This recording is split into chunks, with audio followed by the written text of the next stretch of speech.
Oh, hello everyone. My transition borked because I clicked it the wrong way. Oh Welcome, no. welcome everyone. Hello DDM. Hello Riley. I'm joined by D today. Hello D. Hello. And we will be watching the 24 hours of Le Mans. Woo! First time I've done Yay. a racing watch along that isn't F1 actually. But what better event to do it on than, or at least hosted anyway. I've been on obviously Frankie's Indy 500 once, but yeah, we were never done a WEC both one. on that one. Yeah, well he did a few in the past as well. Yeah. So, but yeah, Le Mans WEC. I avoid doing these normally because like WEC is really long. Yeah. So like, why not do the longest? Well, yes, but since it's so long, I can reasonably say, hey, I'm going to do the first 3 hours and then stop. And I'm thinking about doing the last 3 hours as well, actually, but we'll see. We'll see how the race is at the end, I suppose. Whether it's worth being super invested in or not, we'll find out. They have been the last few years. Last two years have had really pretty close finishes by 24-hour race and Le Mans standards, I would say, between the Ferrari and the Yoder. Finally, we will answer the question. Whose Le Mans is this? I'm just wondering, chat, can y'all hear the stream here? Because that would be worrying if so. And I think maybe you can. Uh-oh. Yeah, you gonna have to watch it on certainly mute? can. No, it's fine. I think I can fix this because it shouldn't do this anyway. I think I know why. Can we reroute it so that... Okay, well, I'm just going to describe what it is for everybody watching. There's a man with the French tricolore, and he's handing it to Roger Federer, noted tennis professional. He's a tennis legend and 24-hour starter. If you remember a couple years ago, they got LeBron James to do this. He's basically in the LeBron James role today.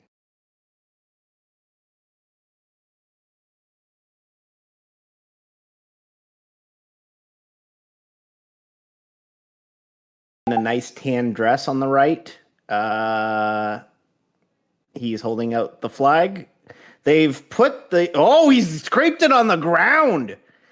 Oh, I don't know. They might get mad about that. Yeah, I he let the can't flag fix touch this. the ground. I think that's against French flag code. What I'm gonna do is play. I'm gonna leave your stream on mute and just put on Radio Le Mans. Radio Le Mans hourly update. Which is arguably how we should be listening to this anyway, but I don't mind. Yeah, and then we can get DMCA'd for She-Shell Sanctuary playing. Well, that I can not have routed into my stream though, so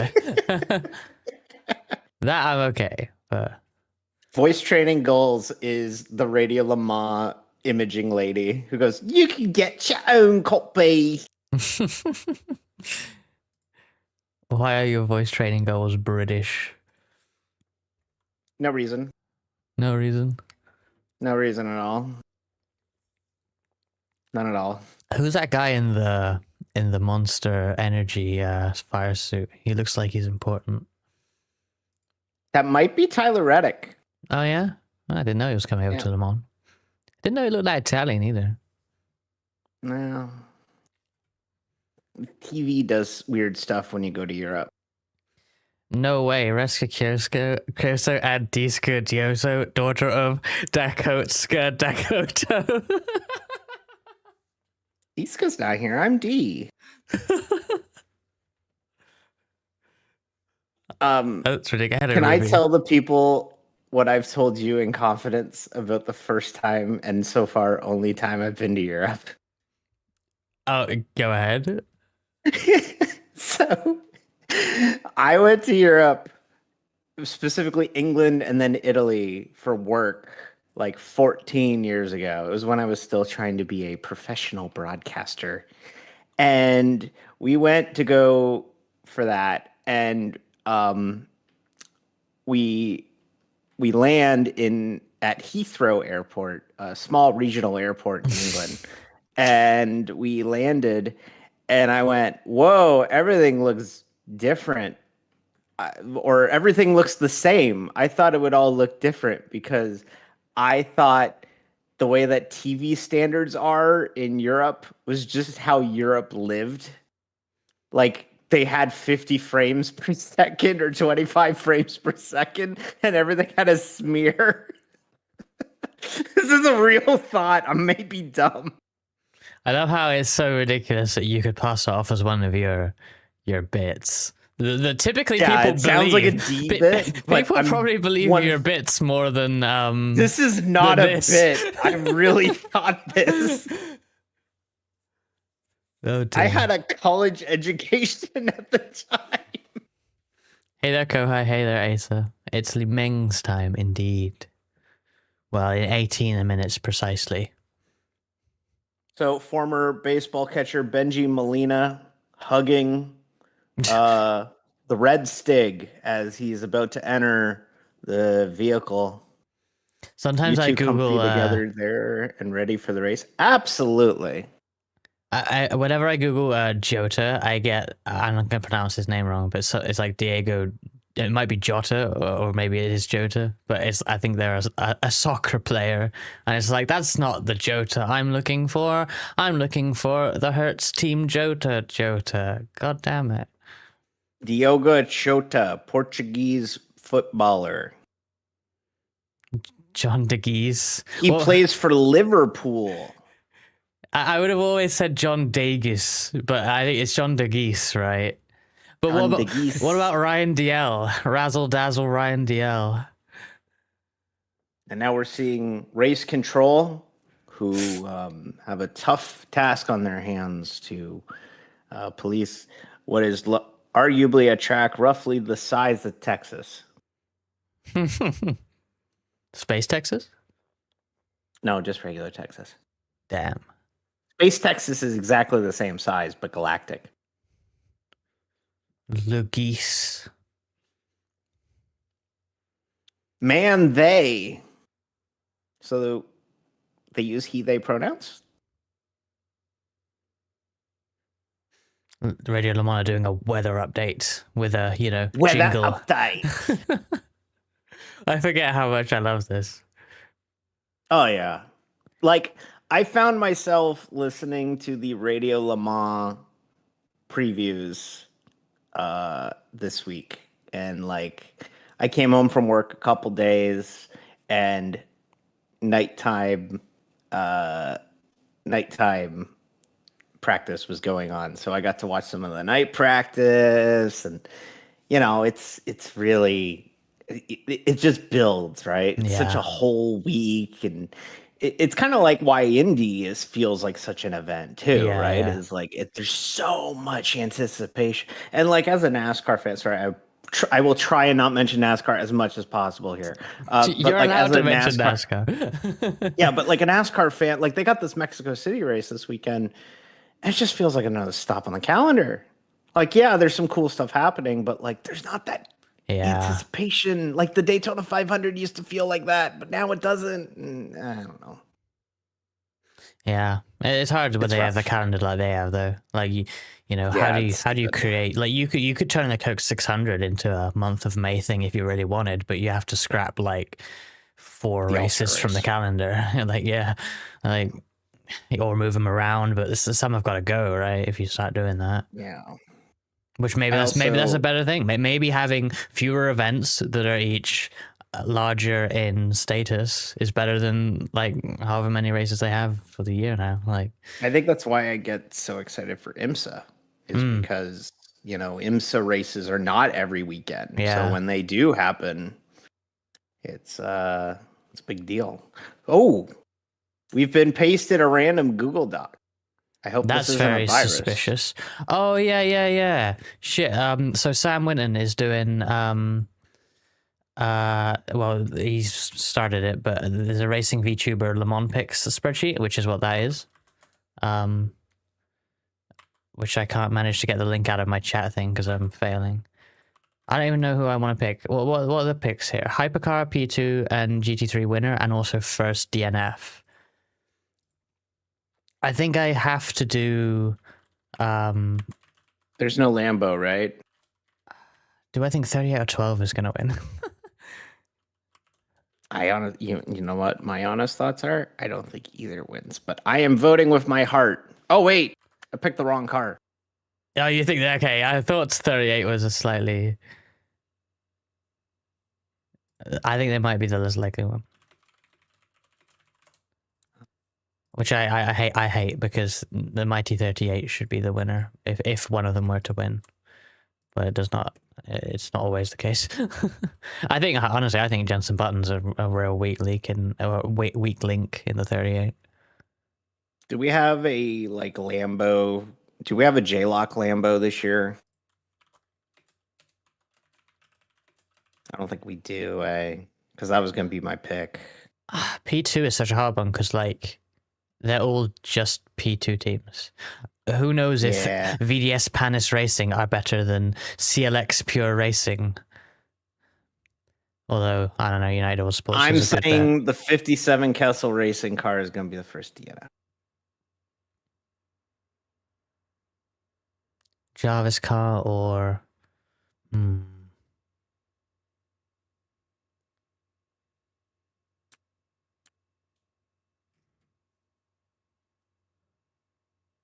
Yeah, I'm saying that. That is my pick. There are no Lamborghinis. I'm sorry to hear that because usually I always pick the J-Lock. I always pick like the teams from Japan, mostly because I remember they ruined the Pratt Miller Corvette one year. Like just absolutely fucked up the Pratt Miller Corvette one year, and I've held it against them since. I love how I stare at the P2 field for like a good few minutes there and then just like pick the exact same car as you. Also, hello, Aggie. Sad. Shame we're not there this year, but watching at home will be nice once. It's also sad that there's no Pratt and Miller Corvette at Le Mans, but there are two Corvettes. They're TF Sport, but it still saddens me that the factory team is no longer here. Yeah. God, this is hard. I haven't really watched WEC all year. And as a result, I'm like, wait, who is even strong in GT right now? I just don't know. Can I also say that the Merc liveries from Iron Links are dope as hell, and I love them. They're really cool looking. The Merc liveries? The Iron Links liveries. Yeah. I saw their Farsights a minute ago as well, and they're like just basically plain white, which is boring, but it's more like just old-fashioned, and I think that kind of looks cool and fits the bill.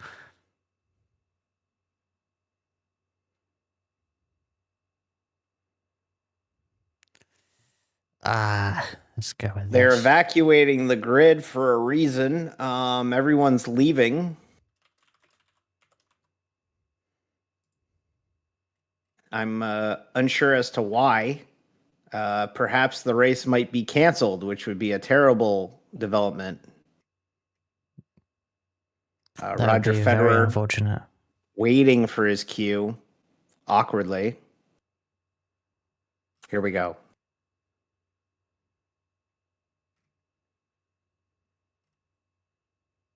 And we are underway with the 24 hours of Le Mans. The engines are fired. It's an overflight of 2 Navy Raphael from... Oh, I didn't read the graphic in time. I'm sorry.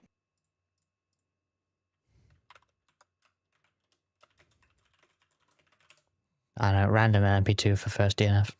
There we go. I'm done. Really? Okay. Pick the Chadwick and Lotterer. To be oh fair, my God, we arrow. Chadwick and I didn't know Andre Lotterer was in that card. Oh man, that's a good car. I might root for 18. Hey, wait a minute. That's the French flag.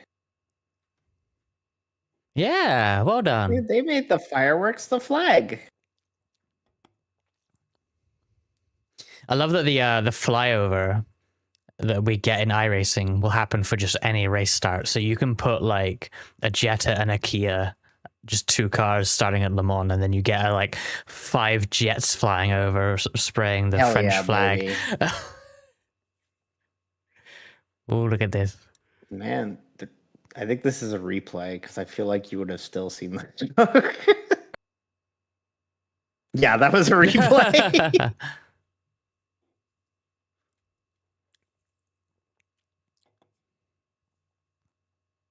One of the greatest moments of any motorsport calendar, the 24 Hours of Le Mans, arguably the biggest race of the year. I love Le Mans. It's just I really appreciated Le Mans now that the top class means something again. Like when it was just Toyota beating up on privateers, it sucked. But like now, look at us. 22, 21 full hypercar class cars. Yeah, it's bizarre to see so many because even when like there were quite a few LMP1 factory teams, there weren't that many, not compared to what we have now, right? Like nowhere near. So, and Like, that most would have been biggest 10 years ago now, and that's when they had the Nissans, but they barely counted. Yeah, I was gonna say that was 4 3-car efforts from big factories, and then Nissan went, "Oh, this is bad. Oh God," and then they pulled out.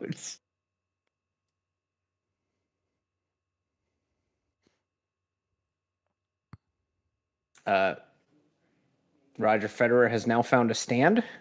He's waving at people, and that was exciting.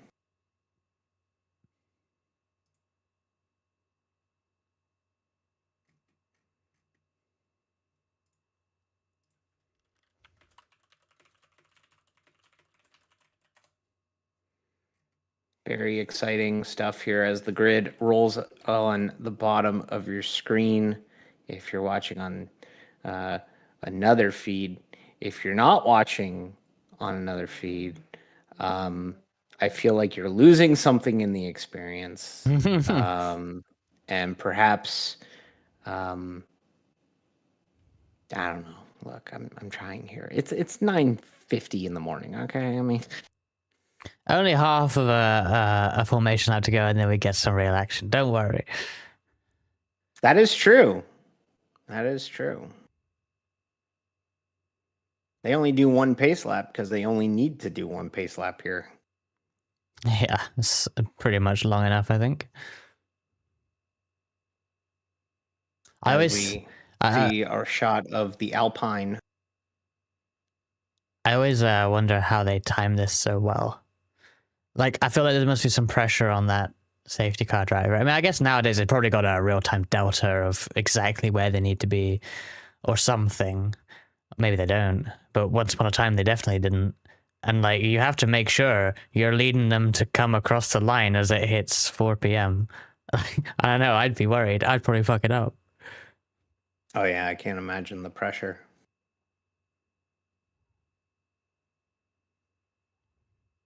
The TV director's going ham with these cuts. Look at the instructions on the top of that.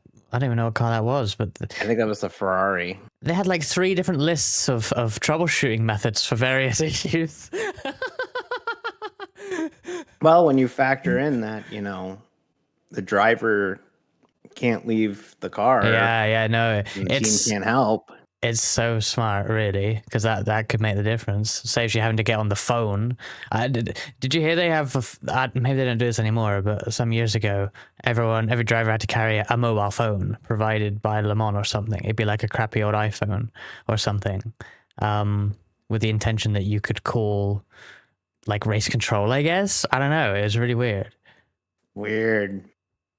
I remember the shot of the Nissan Ziod in 2014 retiring, and Wolfgang Reip having to get his phone out on lap 1 after the gearbox failed.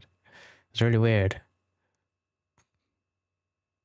Do you think that they just want to order pizza to the car and then they have the pizza delivery guy follow them, but they outrun the pizza delivery guy? I'm just imagining the pizza delivery guy trying to keep up with the race car because I'm not sure what they'll be traveling in. GT4, yeah, I mean, that's tough. You're going to have to wait for the next lap. Like you have to lap the GT4 again to get your Do you pizza. think It'd he probably be cold throws by the then. pizza at him? Like a discus. Mm-hmm. I say this because I bought a new pizza pan yesterday, and I'm very excited to try it later. Nice. Yes.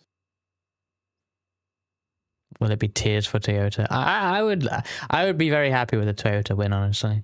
As much as there were many of those in recent years before the Ferraris. It would restore the balance of performance. Yes. Something like that. It would restore the equivalence of technology. I just, every time I do one of those, I just picture Reska like full eyes closed, finger and thumb in his eye, like, yes, D. We've done it at Spa 6 hours. Strapped a phone on the dashboard, and when the phone rang, the driver knew how to pit. That is such a low-tech but clever way to figure that out. If the phone runs out of battery, you're fucked, though. Well, that's why you have a charger. True, but you might be Frankie. Penske means cheating. There's Jensen Button and Sebastian Bourdais, who have changed out of their uniforms, even though they were in their uniforms a moment ago. I'm thinking that's a bit weird, because like the starting drivers must be in there for a long time then if they've both got changed. Hey there, Sol. Jota 1-2 would be fantastic at the end of it. I was gassed during the quali. Benson Jutton. It's my friend Sheep Mom Soul. Hey, Collider. 7 a.m. for you? Jeez. Glad you could make it. Hi, K0LL1D3R. God damn it.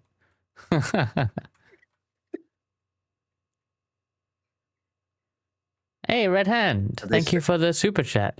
Domino's Pizza France. Lap times under 4 minute 30 or it's free. Thanks so much. Also, go Cadillac. Good support. Yes. Oh, there's a lot of people on the inside of the Porsche Coast. Oh, there. yeah. Have they started playing 2001: A Space Odyssey yet? Oh, yeah, I hear it. Yeah, here it is. What the fuck is iGarden Robotics? Robot lawnmowers, maybe? I don't know. Oh, fuck. This is too epic.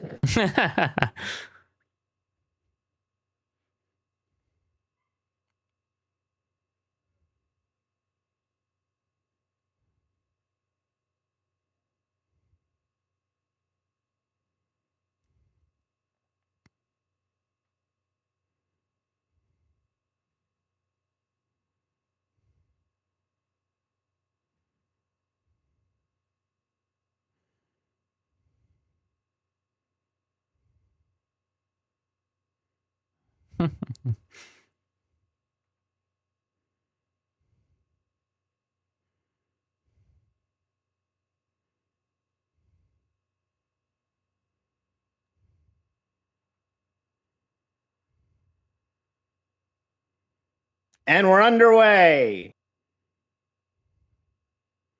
Off they go.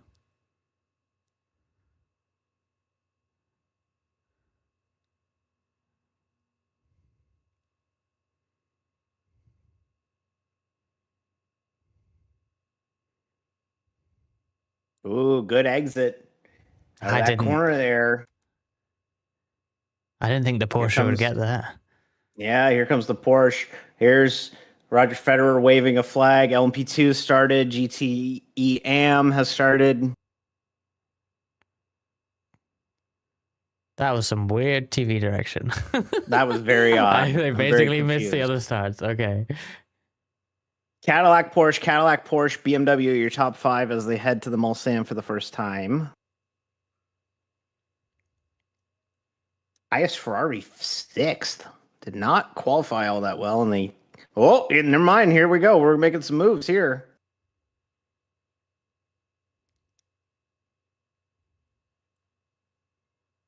And it's over. Cadillac has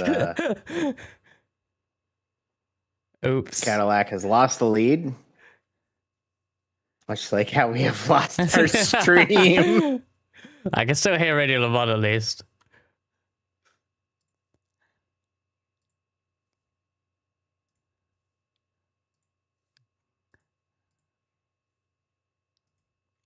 There we go. By the way, we're watching this legally. Yes. For anybody asks this is the legal stream. I paid the money. Okay. I wanted to watch Le Mans on my 4K TV after this collab. Okay, I wanted it to look good, so I paid the money. I also didn't want commercials because I watched. I think FP3 was on. No, FP2 was on TNT Sport. And they just cut the commercial mid-sentence. And I was just like, I'm not doing this for 24 hours. Fuck this.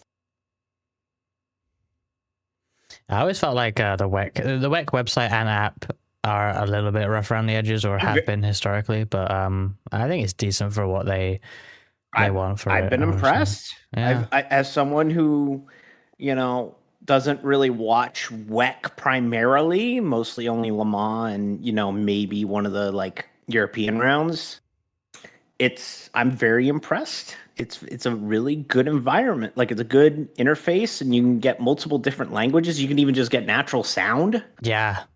And they didn't even always have or the course feed. You can get the PA feed, which is wild. I love it. It's great. I do wish more.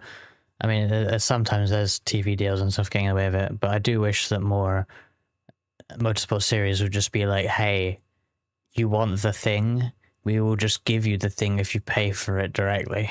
You don't need a TV package. In IMSA's case. I mean, yeah, that's the best situation. But if they really want to make money from it, rather than only putting it on TV, which I then need a package for or something, and who knows, just let me buy the ability to watch it from you directly, and then I get it with all of the views, no ads, because I paid you directly. I wish more would encourage that rather than big TV deal. But I imagine there's still a lot of money in TV deals in 2025. Yeah. However, the demographics are clearly leaning towards the opposite, right? Yeah. Streaming is such a big thing now that you look at the demos of the NASCAR races on Prime, they're leaning almost a decade younger than they were on regular television. Yeah. Which is just such a comment of how our generation consumes content. Corvette makes a pass. TF Sport to fourth. Good colors on that car. Yeah, it's pretty cool. My friend would love them. Oh, yeah? Yeah. They have good taste. Yeah, they do. Yeah, I remember... Anna Ford making the pass on one of the Ferraris here. This one you're gonna lots to be happy about, I guess. There we go. Ford up to 6th, I believe, in GT3 now. Has the telemetry frozen? Good question. I haven't actually looked at that so far the whole time, so it's... Oh, I can't be minimized. Okay, because that's actually a window capture, so... Although... All right. There's a yellow flag out in the first sector of the lap.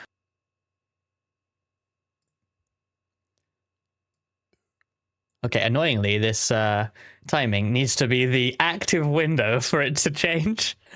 That's Is, infuriating. yeah, it's that Chrome thing or the website thing. I don't know. Anyone know? Can you browser source it? Yeah. Well, I can. Can you copy it and then make it a browser source in OBS, Open Broadcast Software, for those who don't know? I tried that first, and I think I'm gonna try that again. Hey, yo, the fuck? It doesn't quite work in the browser source, unfortunately.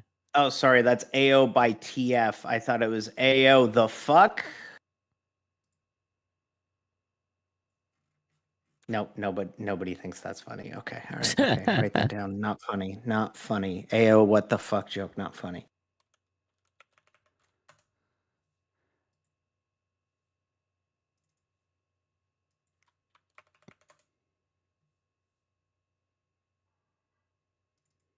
There's a DHL ad. DHL is on strike in my country right now. Oh, really? Yep. But they said that they're still going to get packages delivered somehow because they hired scab workers. And they also talked about how it might affect a minor open wheel event occurring in Montreal this weekend. I actually had to think what you meant there. I genuinely forgot. Talk about the Mexico City NASCAR date feeling like just another stop on the calendar. I didn't even clock that F1 was happening. Wait till it's running against the Indy 500 next year. Well, yeah, I'll have no idea it's happening. Yeah, it'd be great.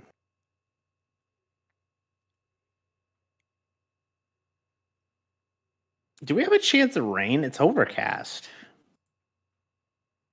Wait, I don't know what I did, but it's now working as not the... Okay, I'm not going to touch my Chrome. I'm going to let that exist in the background. I presume we have a chance of rain. I haven't seen or looked at any, weather, honestly. But it always... A moderate thunderstorm warning, it says, when I Google Le Mans weather, so... That's not good. Does Europe do the thing where everybody has to evacuate the grandstands and they go in a lightning hold? I don't think the threshold is as low as the US, but I mean, yeah. I think if nothing else, it will be whether or not the medical helicopter can fly, because I know that's a thing in F1. Hello, on YouTube. One of the few hiragana symbols I can actually remember to read. Welcome. Thunderstorm. Hello. It says thunderstorm warning, but then I look at the actual weather forecast. This is just BBC weather. And it doesn't say any chance of rain for today and tomorrow, so. Hello. How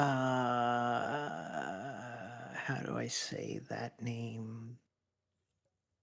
None of those letters are in the alphabet.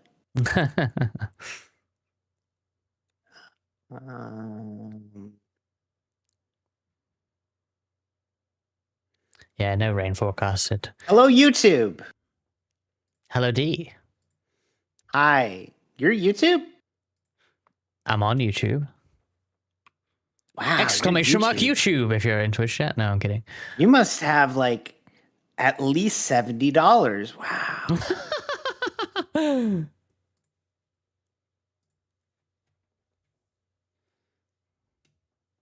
I'm seeing double, 4 Ferraris.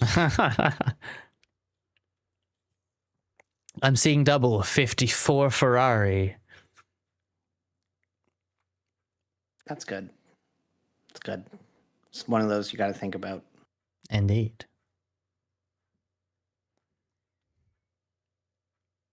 Pretty quiet opening few laps here, I think, isn't it? Yeah, it's not like the last couple years where shit's happened right away. Everybody kind of understood. There's no Cadillac hitting the barrier on the Mustang on lap 1. There's none of that happening this year. So, God, what a beautiful shot.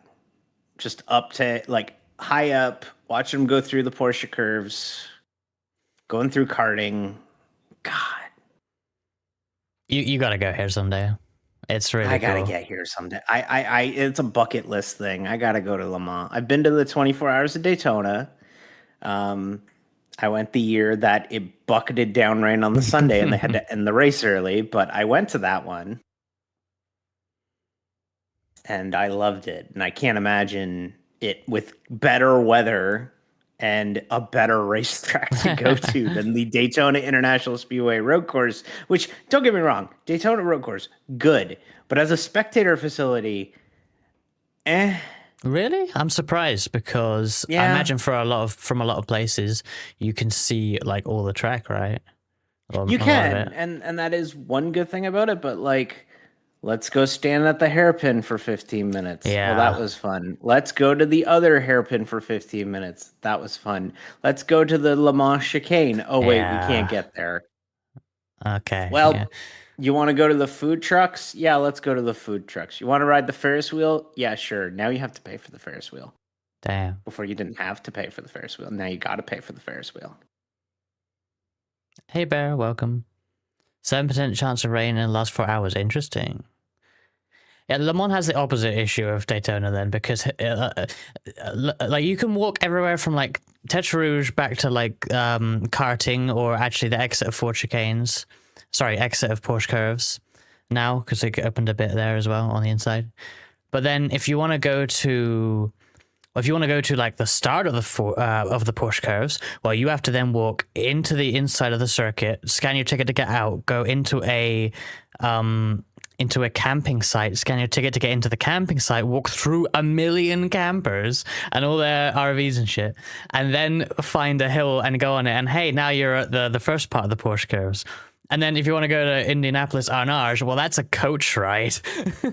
And so you're you're queuing for and getting on a bus for like 20 minutes, half an hour, and you're not actually looking at a racetrack in that time. Of course, it's a long race. You have the time to do that.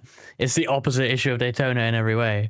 But, you know, it makes it a bit disjointed because you have to just step away from the racetrack for ages to get to some of these places.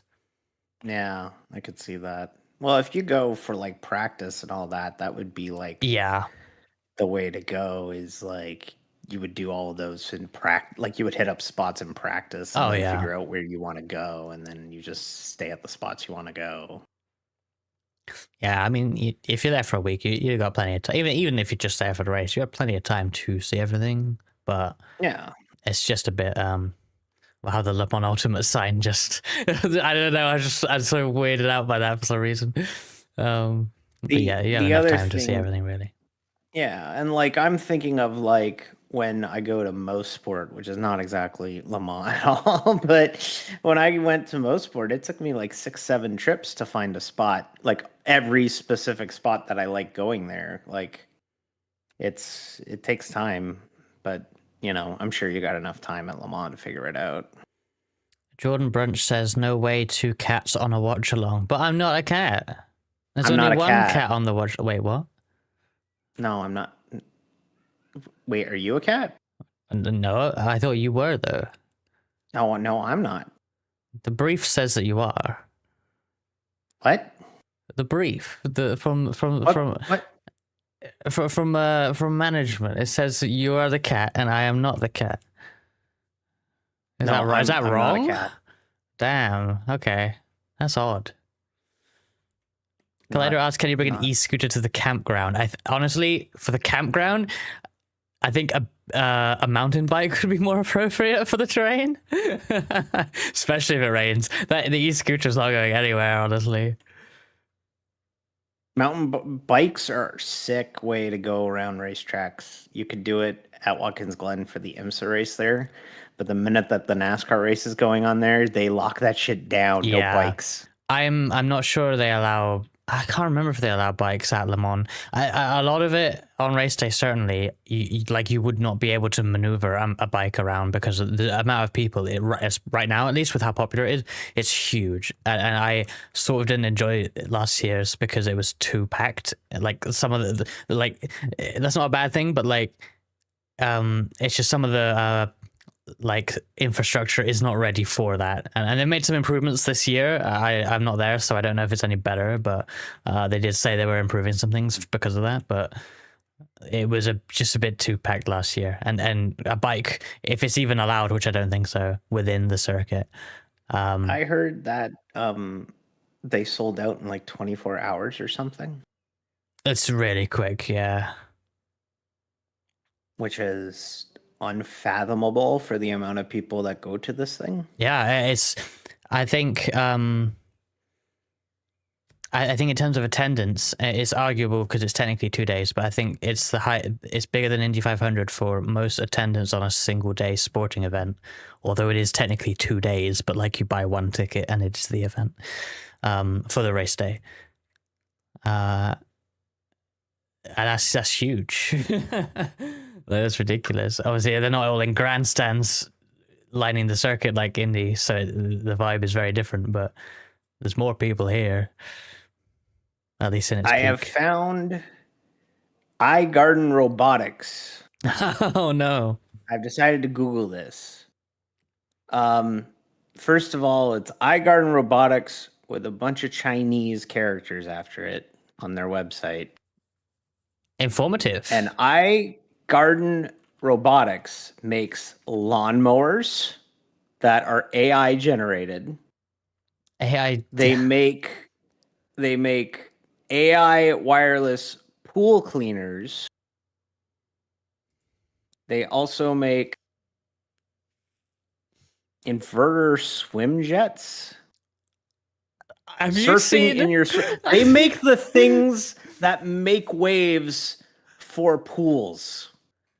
Have you seen for like wave pools? Have you seen the Le Mans promo image on their homepage? It's ridiculous. It's horrific. So to describe it for the group, it's two cars, or it's the Mulsanne, or no, it's the main straight, but with the Dunlop logo. It's the Dunlop bridge, but also the start-finish straight. Yeah, and it features their robotic lawnmower and pool cleaning robot going down the straightaways like at a high rate of speed, which I doubt they do. I'm going to post an image of that in the Motorsport channel in the WAZ Discord for anyone that is already in there. WAZ. Not to be indeed. confused with WAB. Or WAP. Wireless Access or WAP. Point. Yes, that's what that means. Did you think something Wireless else? access point. Did you think something different, D?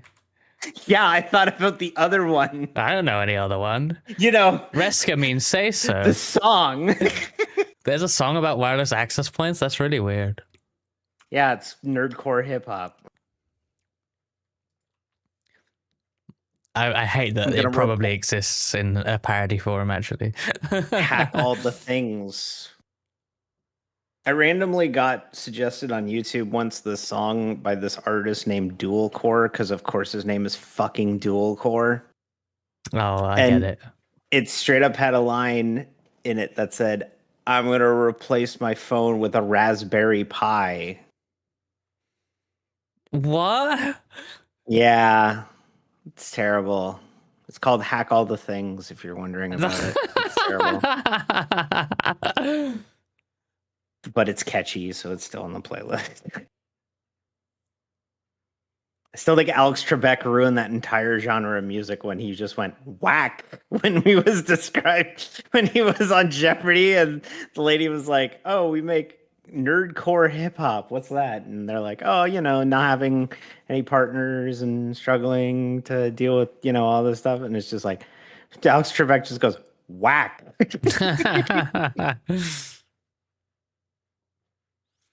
Why isn't Max Verstappen driving the Ziggo Sport car? So was that the Sky car? Is Sky not Sky anymore? Did the Sky car run in WEC? I thought it did. I'm not sure. I don't know. I don't follow WEC. Honestly, me neither at this point, but that's sad. I'm not good at world endurance computers. WEC annoyed me at the start of the year because, number one, they put the opening of the season, the Qatar race, on a Friday. That's so weird. I know. I understand why it's on a Friday, but it could also be any other time of year as well, in theory. Well, not any other time of year. It's Qatar, but it didn't have to be that period of time where it had to be on a Friday, right? Like they could have gone to Silverstone on that day. I don't know. It's probably too early in the year for Silverstone, but like that's annoying because I know some people can watch on Friday, but I couldn't, and I'm sure many people couldn't. and that's really annoying. And then I How watched much- the only clip I saw in that race, by the way, was the Jotas taking each other out from the lead, and I'm like, what the fuck this? I remember somebody losing a door. Hey, Teo Porcher just had some team radio play. Big fan of Teo Porcher. Shame. Aw. That's so sad. Oh no. That's so It's sad. nice that she's actually still there. But yeah, I love Teo Porcher. It's a shame that he had such a brutal run in IndyCar. I think he deserved better. I think he's maybe looking to go back, which is insane considering that he had maybe the worst introduction to the championship you could possibly have. But shout out Teo Porcher. I like him. Hey there, Kaito on YouTube. Blep. And who was your hypercar pick, DDM? I'm so tempted to say GTP every time. I hate it. The 007. Okay, I saw the 007. I'm like, but surely that's not your pick. Like, okay, it might be your supported car, but your pick to win. I mean, but yeah, that's a shame. I see Harry Ticknell's in that car right now. I like Harry Ticknell a lot. I was thinking the other day yesterday about the documentary movie. Cause I really like the Truth in 24 documentary movies, but there's also one about Jota Sport winning in LMP2 in 2014 with, I think, Simon. Oh, I haven't seen that one. From what I remember a very long time ago, it was interesting. Obviously, it's not quite as high stakes as the Audi versus Peugeot ones, but it's just P2. But it's quite interesting, especially with Jota now being the factory top class team that they are. It's kind of interesting to go back like 10 years and see Simon Dolan, the AM driver, win it with, I think it was Harry Ticknell, who was a fresh-faced young driver at the time, and I think Felipe Albuquerque was in that car, who had like Audi gloves because he was their was reserve driver. Yeah, different times. It is actually all British car. That's cool. I didn't realize. That is so British. I love it. I haven't seen the NASCAR to Le Mans doc yet. That dropped on Prime on Thursday. Oh, yeah. I'm gonna probably watch it at some point. I might watch it after Le Mans because we got a big gap between that and the Cup race and F1. So, but I also have to do my groceries then. So I don't know. I should watch that, but also the Earnhardt documentary. Oh, it's so good. Earnhold doc's so good. Especially Block because out like 4 hours, watch it. I bet almost all of what I will see in that will be probably new to me. I know very little. I wasn't even I was aware of NASCAR when Earnhardt Jr. was racing, but even then I would usually tune in for like super speedway races and I'd forget about it most of the year, and that was about it. So yeah, the whole story will be completely new to me. I have some important news to share with the chat. Reska's aware of this. There is a street festival going on literally outside my window. Like, I live on a main street in a town and we have a street festival going on outside. And now they've started talking on the PA system. So now here comes my big test of, will I be able to follow Le Mans while music blares within mere feet of me? My pick is a 7, but also around Cadillac to win. Yeah. And yeah, I mean, I'm a bit gutted because I do love Jota Sport as a team, and I was very happy that they became a factory team of any manufacturer. But the Caddy is cool, so I totally support that. But should they win, the podium anthem will of course be United States now, rather than United Kingdom, as it was last year, because they technically won the. I think they won two in the privateer category that had 3 cars. So I stood there under the podium and saw them to be 1 and 2 with the British national anthem playing. But that's not happening at all this year. We now have hypercars lapping GT. Exciting. Multiclass is so good. Multiclass, very interesting, very fun. I had a big pass, block. Yeah, that's an aggressive block on like early race. They're gonna go 3 wide. They were looking to go 3 wide, with 2 of them being their own team. And it's the 2 that started at the back, right? Because they appear to be quite far back in their field.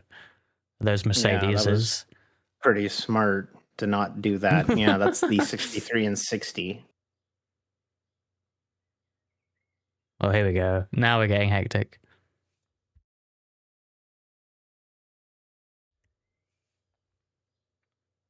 This is some sketchy. Oh, the Toyota was all the way over the curve there in the King. Yeah. Real tight quarters action. Big block being thrown by the Ferrari on the BMW, or is that no? That's the other Ferrari. Yeah, that's the privateer, so called. That's privateer Ferrari. Oh, what happened there? I don't know. That was weird. Odd. Might be because I am. It might have changed our server or something weird. That was weird. Anyways, fine. But yeah, that was odd. Yeah, Mercedes back at Le Mans is very cool to see, and they've come with 3 cars as well, so they're like going all in on it, and they're not having a good weekend, it seems. But well, that being said, one of their cars is running 3rd, but they had a pretty awful quality overall. But it's cool to see them back. Magnussen is in all caps. That's odd. It's like that the occasional iRacing driver who has their name in all caps.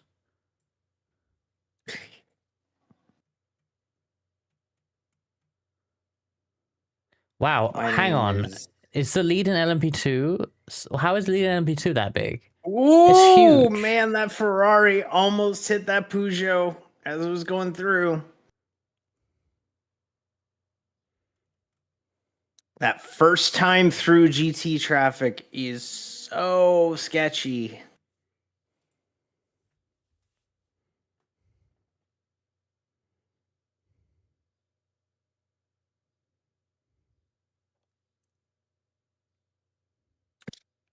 I love this announcer being like, yeah, I really wish the Peugeot was higher up.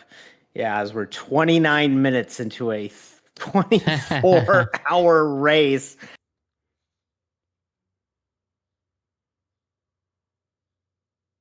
So does WEC allow a soft tire?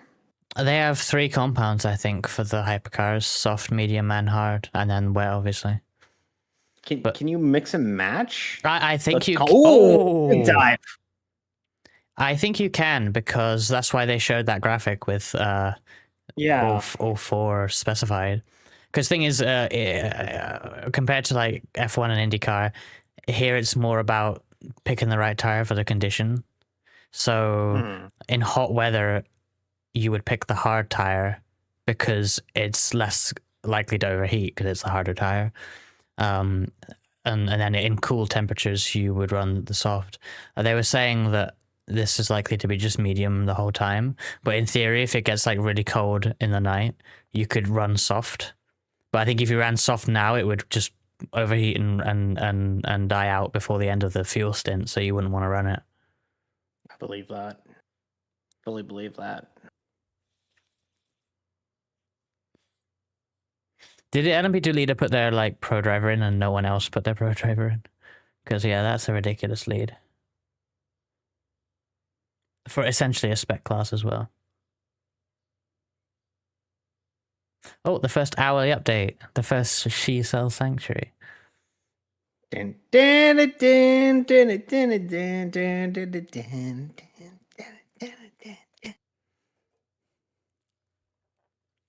song can only be used for 2 reasons. Radio Le Mans hourly update, and Gran Turismo 3A spec. Which is where I think Radio Le Mans got it from. Yeah, there's some strong drivers in driving in P2 right now. Like the second place car is Louis Delatrez, but they're dropping so much. That's crazy. Patrick Pilet's in a car, and yeah, there's some good drivers in P2. Yeah, I'm surprised to see one driver pull out such a lead when it should be quite a tight knit field with that talent and those cars.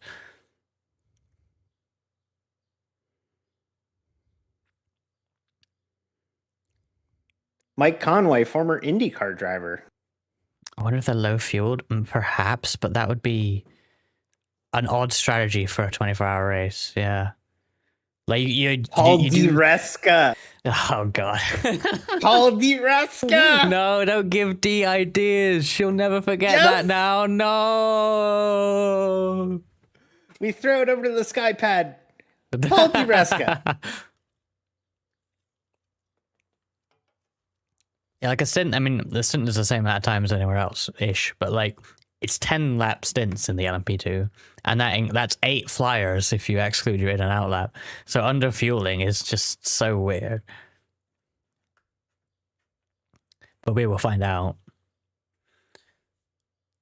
There's Roger Federer poorly waving the flag as we finally get our first replay of the start. Had some door-to-door action here. Still hard to believe that Porsche was able to take the lead on the opening lap and have been pulling away. I'm surprised the Ferraris are not into the top 3 by now. Yeah. So the Caddies and the Penske Porsches are holding their own here. The thing I've noticed in the last couple of years is that, like, early on in the races, like first half, or race until rain has affected them, you had like quite a lot of different teams, different manufacturers involved, and then as the race goes on and the conditions change, who's left at the end? Toyota and Ferrari. So yeah, I wonder if they're biding their time a little bit. Like maybe they're set up for tomorrow morning, or maybe they're just literally chilling. Like, I don't know. I kind of expect them to come back, at least the Ferrari, because they're already 5th, but like even Toyota I expect to just move up as it goes on.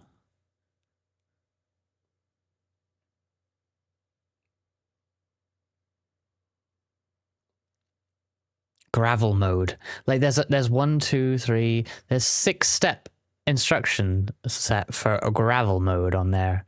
Yeah. And that's crazy. Really curious to find out what all of that kind of means, you know?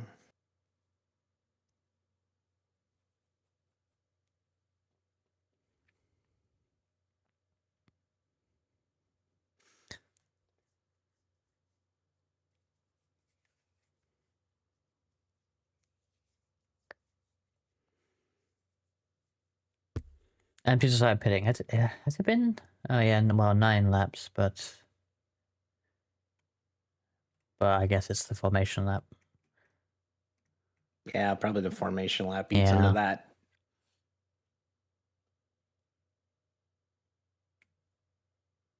The hypercars are getting close to the P2s now.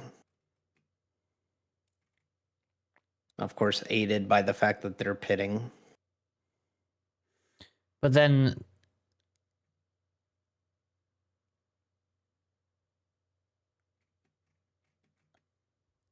did the LMP2 leader pit, or was it Tom Doman? I lost track of who was the leader. There are some AM drivers getting in. I see DHH in the car. Hyatt for AO. The P2 leading was TDS. Corvette to 4th and LMGT3. Let's go. So they've lost like their entire lead now with just in the pit stop. We're so back. Wow. We have never been more back.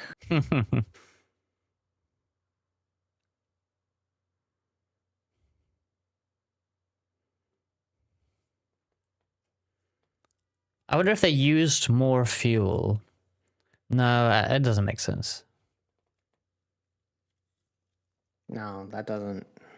Well, maybe they were under fuel because they knew they couldn't do 10 laps, so they fueled for a formation lap of 9, and then pulled out a lead, but then had to fill the car more, and then lost the time anyway. Maybe that's what happened. That sounds like what they wanted to do there, and then you can, revisit it. Well, yeah, well, it is on 8 seconds, but I wonder if you combine that with maybe a slightly poor entry, or the AM driver not getting a great exit, or, Yeah. But who knows? I don't.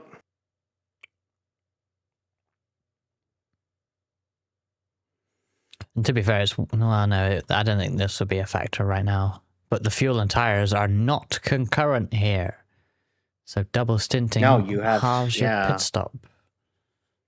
Yeah, you have to. It's not like IMSA where you can take fuel and tires at the same time. It's the World Endurance Championship, so fuel has to be done first, then tires, or the other way.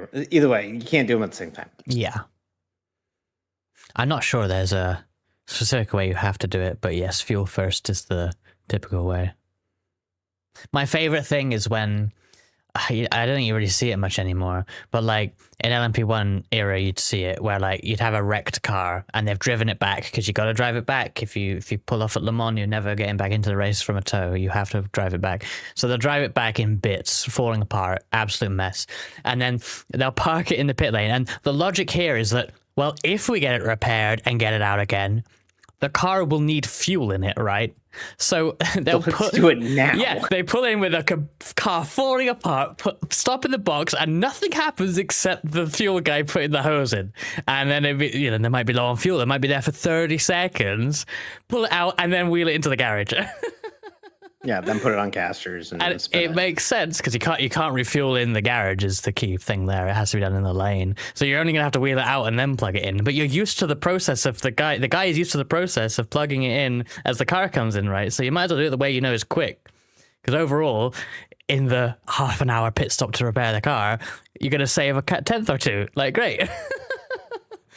I love things like that.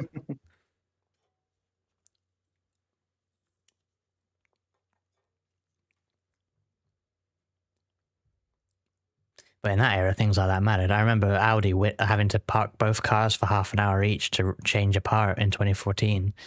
Still coming back to win the race. That's insane. I feel like that reliability is gone nowadays. Like the chance of shit happening. Yeah. Like the equipment's so good now. Because even late LMP1, like the 2017 race was the race that Jota Sport, I think they were Jackie Chan DC Racing at the time, but they led the race for a long time in LMP2 overall, because both the Porsches and the Toyotas and the Rebellions, I guess, all had trouble. So they were leading for a while. Eventually a Porsche caught them, but I think they still finished second overall in that race. Which means that Jota as a hypercar team has yet to beat their best result as an LMP2 team overall, which I find pretty amusing. There's Roger Federer waving the tricolor flag as we see the GT3 start. Which, yeah, they're 40 minutes into the race, and it's the first time I've seen the LMP2 and GT3 starts. That's interesting. They also labeled this as the GT3 start, but this is clearly the LMP2 start. Hey there, Matty. Audi's gearbox change. Was that what it was in 2014? Gearbox change, or was that was that in the R8 era where the gearbox change was removing the entire rear axle and putting a new one on, or something ridiculous like that? When they did it in like 8 minutes or some bullshit. Yeah, the whole thing was so modular, and I think they cracked down on some of it because it was too much. You could just take off whole chunks of the car. The thing is, efficient is one thing, but it relies on the team owning like half cars ready to connect to the rest of the half car. Like you need to have a complete and pay for a complete rear axle assembly with all the bits and bobs, on top of just engineering the thing.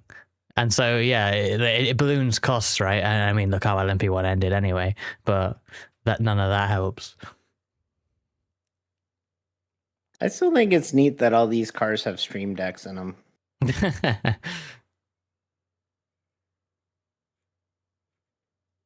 Well, how are they gonna, you know, give Twitch shoutouts to their chat while they drive and change their OBS scenes? Exactly.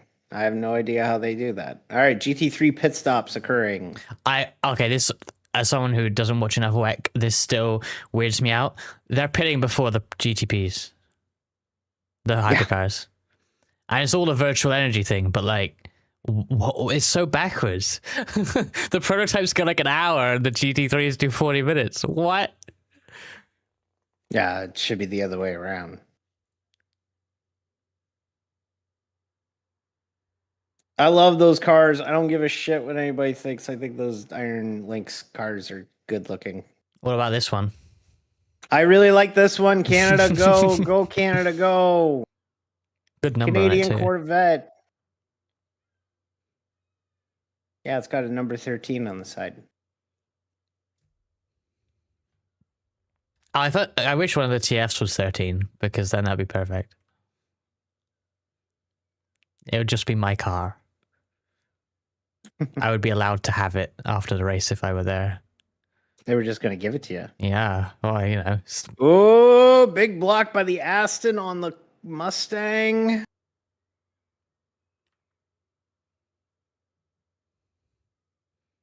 Possibly unpopular or hot take, but I still think seeing GT3 cars at Le Mans is really weird. It's really jarring, eh? I remember the first time a McLaren, it was probably while it was, no, it probably wouldn't have been, but the first time a McLaren came by, like, in the race, like, well, it would have been just later in the race, I think, but, like, it's just a moment where, like, a McLaren GT3 goes by, and I'm like, what the why is that there? Like, it's like when I went and saw Trans Am last year, and they apparently have a class that's just devoted to old Porsche Cup cars in Trans Am. And you're just like, what the fuck is this doing here? Yeah, I think WEC and Le Mans should have a pro class GT3 category, really. Yes, I agree. I think it's crazy that, like nothing wrong with IMSA having it, but the fact that IMSA has a pro GT3 category and WEC doesn't is backwards to me. They can both have it, and historically they have, and it's been fantastic, but why not now? Shout out GTD Pro. Yeah, that's like arguably that's like the best GT3 series, really, in the world. I love GT3 Pro. I love GTD.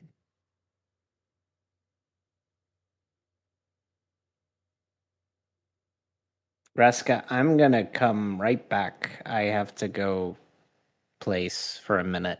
No worries. Okay. Reska likes GTEs confirmed. Absolutely. I miss GTEs a lot. I feel maybe me doing WEC or Le Mans watchalongs is a bit like, it's gonna be me being a boomer for like hours. Because yeah, I mean, there's nothing wrong with the GT3s here. It's just jarring after GTEs for forever. It's only the second year of GT3s, right? 2 years ago, it was still GTE AM.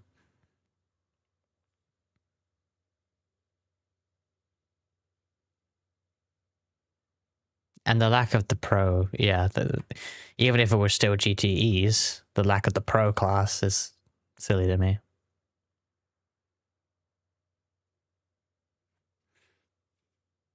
I should add some follower emotes, to be fair, because I do not have any set right now.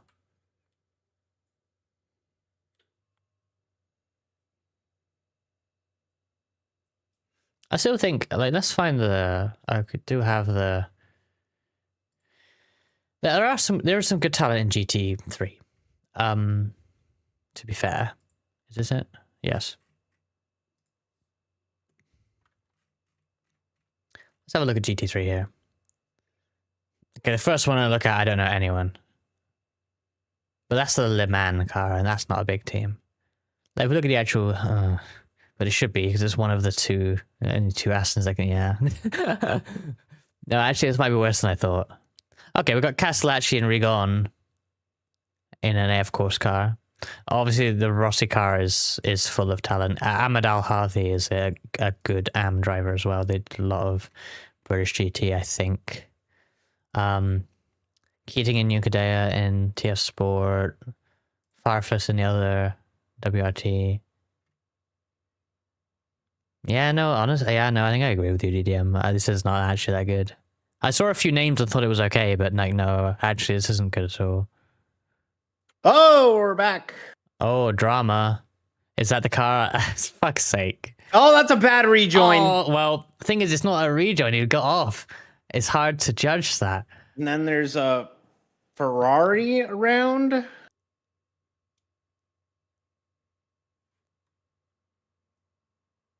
Oh, no, it's the Max Verstappen Ziggo car. Okay, another boomer take. Seeing custom fonts on the number boards is weird. I hate it. I hate it. Have a standardized font like a real series. What about NASCAR? That's a stock car thing. That's different. That's a sports car. I want to share with the group that I am currently eating Oreos from the Mariah United corporate retreat. Oh, wow. I haven't cracked these open since the corporate retreat. Well, I find it, I just looked at all those P2s driving by, and I think the P2s have to have the standard WEC font because they're not WEC entries. So they don't have a custom font for the series because they're only for this race. That's kind of weird. Yeah, P2. What do you think about that? You want cool fonts? Buy a hypercar. Ooh. Now they got a P2 to deal with here on exit. This is for 8th. This is the Acodus. How do you say that? Acodus? I think Acodus is what I hear most, but I don't really know. The Lexus and the Kessel Racing Ferrari. That GT3 didn't have a custom font. I mean, I guess they don't all. Like, especially, although that one's for Kessel Racing. That's full season, right? But yeah, I mean, I guess you don't have to have it, but like, it might only be the full season entries that do it. Is the car guy one not full season? I feel like they are, but I don't know. Hey there, oh hey. Yeah, that was a rejoin and a half a minute ago. Hi, oh hey, I have Oreos.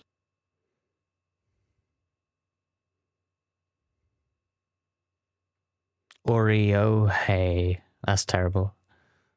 I spent a few moments there trying to come up with something. Don't. Leave the humor to me. I'll take care of it. Okay. You got this. Kessel Racing is the other mess. Okay, I thought in years gone by there was a car guy sponsored car in WEC, but perhaps there just isn't anymore, which is possible.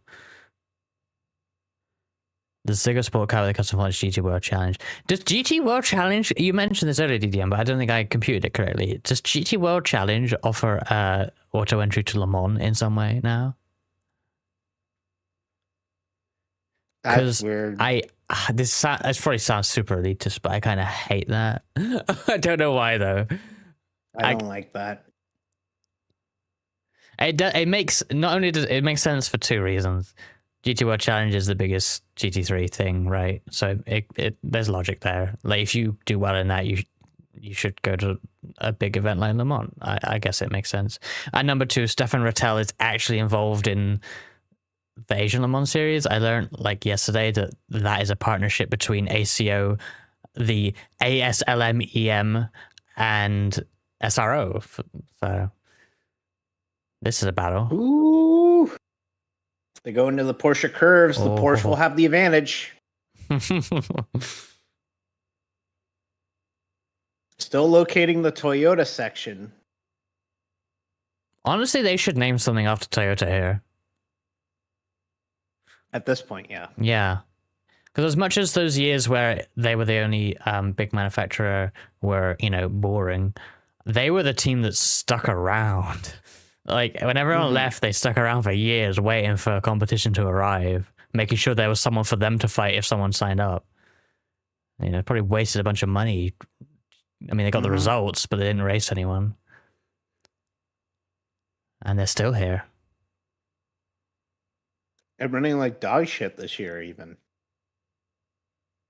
Like, they haven't really been anything to write home about this year.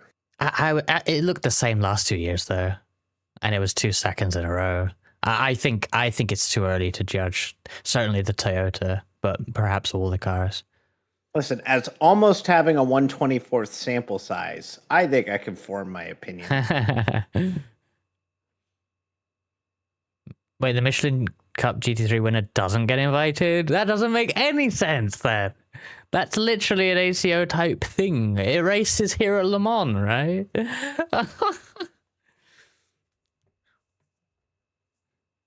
Go Theo Porcher.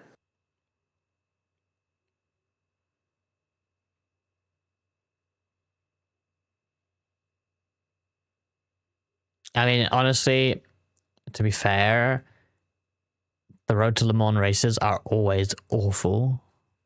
So... Did you see the guy fight the car today? Like, somehow it's worse this year than previous years. That guy punched a car. He was so angry he punched a car. The thing is, you can invite teams, because the invite goes to a team that doesn't have to be running the same category. Like, for instance, IMSA champions, like in the DPI class, got invites, but they can't run a DPI. They would often come over and run an LMP2, and they'd bring in an AM driver for that. I feel like they could invite that top LMP3 team, but they just have to rent an LMP2 from someone for the race if they want to come race. I think they should still do that. I still wish we could have gotten the DPIs at Le Mans, but they didn't let it happen. Yeah, Bronze Cup is slightly odd, but I suppose Bronze Cup's like driver rating situation, it most matches GT3 in WEC, I guess. Speaking of NASCAR, can they get rid of the stupid playoff series already? Maybe. I don't think they're going to get rid of the whole playoffs, but I think they might do a thing to make it a little bit more predictable next year. There's a balance to be found there, I think. I think what they're going to do is they're going to flip the eliminations. So it goes, the first race is a wild card race, and 4 are eliminated there. And then the rest of the playoffs are 3 race rounds. Wait, so the first race gets rid of 4? Mm-hmm. Oh, wow. Interesting, yeah. Oh, but that could be really bad for some people, but yeah. I suppose. Well, get your playoff points in the regular season and then it doesn't matter. Well, true. Yeah. Yeah, no, that works. I think that's actually a really good idea, thinking about it. Like, look, it's a gimmick, and I fully expect them to have a gimmick, but hey, 3 wide, LMP2 down the ball sand. The Mustang is like, oh shit. Although, looking at it, there's no fucking top speed in those P2s, so it's not a big deal. Yeah, what the fuck? Oh, was that because they're not even gaining on the GT3? Well, was there a yellow there briefly, or was that just blue flags that I was Those seeing? are blue flags. Yeah. How do they have, like, similar top speed? What the shit? These LMP2s are so... Oh, there we go. There we go. Okay. These LMP2s are so neutered, though, unfortunately. Same in... Looks like APR Porsche locks him up. One of my favorite statistics from last year is that the ELMS race at Spa, the fastest LMP2 race time, was faster than the fastest hypercar race time in the WEC Spa race, because ELMS LMP2s are faster than hypercars. Are they unrestricted? Exactly, yeah. They're unrestricted, and the actual raw pace of these cars is faster than what the top class does. Are IMSA's P2s Yeah. regular? I guess they would be. Yeah. They are neutered as well to match. Yeah, because even in a case where like the CTMP round, they are the top class. They even neuter them. I presume they don't unrestrict them for that, just because you'd have to keep switching throughout the season, which I imagine is a bit of a pain. Like, because it's a different car in a way. Although the ELMS teams here have to deal with that, but then again, but that's different. This is Le Mans, and it's not part of ELMS. So. Big pass by Conway or on Conway.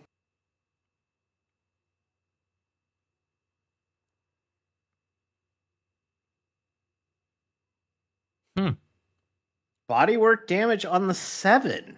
Damn. That 7 livery should be the Toyota livery, by the way. It should be. Hey, Pierre's Buddy Courage, welcome. Good morning. Oh, Le Mans G3 is like the same as GT World Challenge Bronze. Well, yeah, that kind of makes sense then.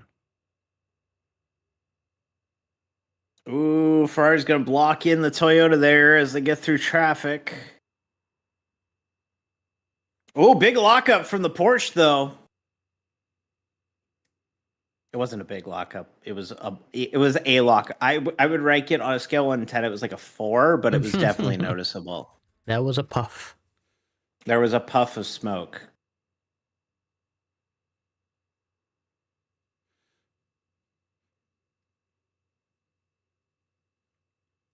Oh, that Porsche! It's wide, it's off, and it's going to the wall. And the whole back cover came off. The Peugeot. I can't believe that. The rest now the Peugeot got to limp it back.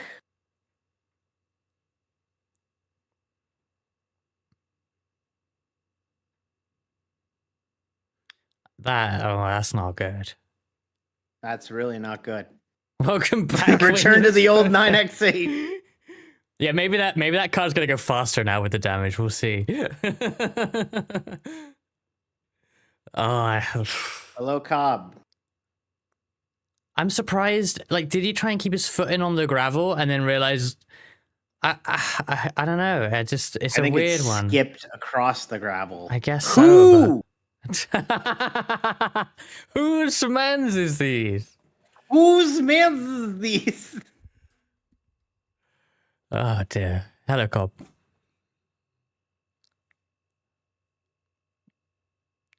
Ever wondered what the back of a 9X8 looks like? There you go. So he tries to go the long way around this Ferrari. The thing is, he loses it so early. He loses it when he changes, because he's going to the left of the track to set that up, and then he wiggles at that point as he's like setting himself up to start braking. But I feel like you should be able to. Oh, it got loose under braking. I'm surprised this went all the way to the wall. Really, it's weird.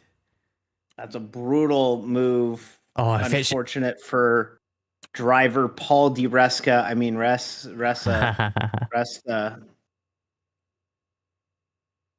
That's a brutal pit stop early on in this thing. If it's just bodywork, like it's looking from the fact that they put bodywork on it. Yeah, they might have gotten away with it. Like, that's not the worst. That's not too bad in the grand scheme of the race. You're back in it. Yeah. Wow. And depending on which safety car you get in. A safety car. Yeah. Oh, right. There's 3. Yeah. I forgot. But yeah, it's not over. It's not over if it's just bodywork. But they're gonna lose a chunk. But honestly, when you're already in what's considered a slow car, you just can't afford that, can you? No. You need to be the one keeping it clean when everyone else fucks up. Jeez. The 007 is a pit stop behind. Oh no. That Ferrari GTP car is cool. We should get it on iRacing. I wish. Seriously though, I love driving that because the sound of the hybrid, which is not linked in any way to what the physics and simulation are doing, unfortunately. But the sound of it is amazing. The regen and everything, oh, it's so good. It's the best sounding hypercar based on, you know, in terms of like electric sounds. Mm-hmm.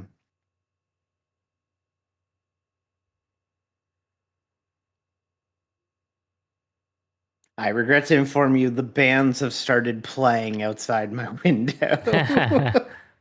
So I will have live music next to me for the next 12 hours. I'm sure I mean Discord won't pick it up at least, but I hope it's not No. I have a very good microphone with sound cancellation and everything. So I have the Elgato Wave 3. Damn, I should get me one of those. Yeah, they're pretty good. 3. I hate that. I hate it too, trust me. Why do you keep good making everyone terrible hear it? Name. Great microphone, bad microphone name. There's some debris in the final chicane. Wow, I think we just saw both Astons for the first time each in this one shot. I think we're gonna see likely going to see a full course yellow or slow zone, likely a slow zone there to get that. Yeah, there are some big gaps in the traffic still. They might run out and get that after whatever straggler hypercar that is. Let's have a look. I think that's the Wayne Taylor Racing Cadillac, which is way down the order. Oh, it's the 93. I'm wondering if they made a pit stop. But yes, they're also way back. Yeah, they could probably go grab it right now. Yeah, there's a couple going by, but then it should be, yeah, right now they're gone, so.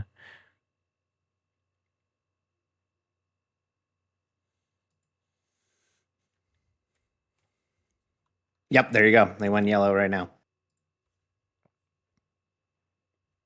Speed.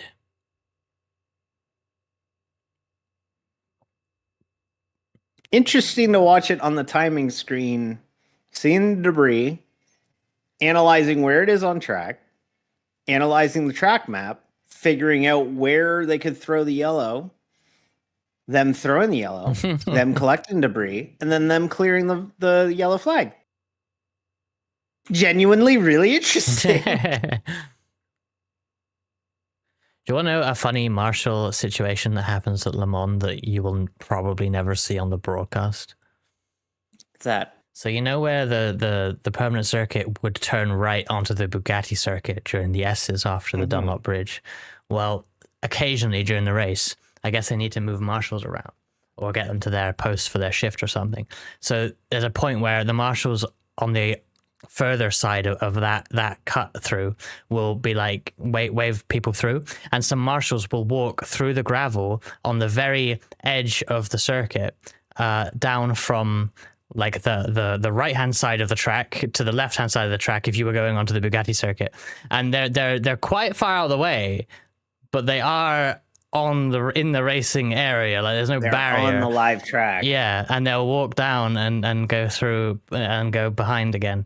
Don't like that. It's a little bit weird, yeah, and it happens just occasionally. If you're sat opposite or standing opposite, you'll see it eventually.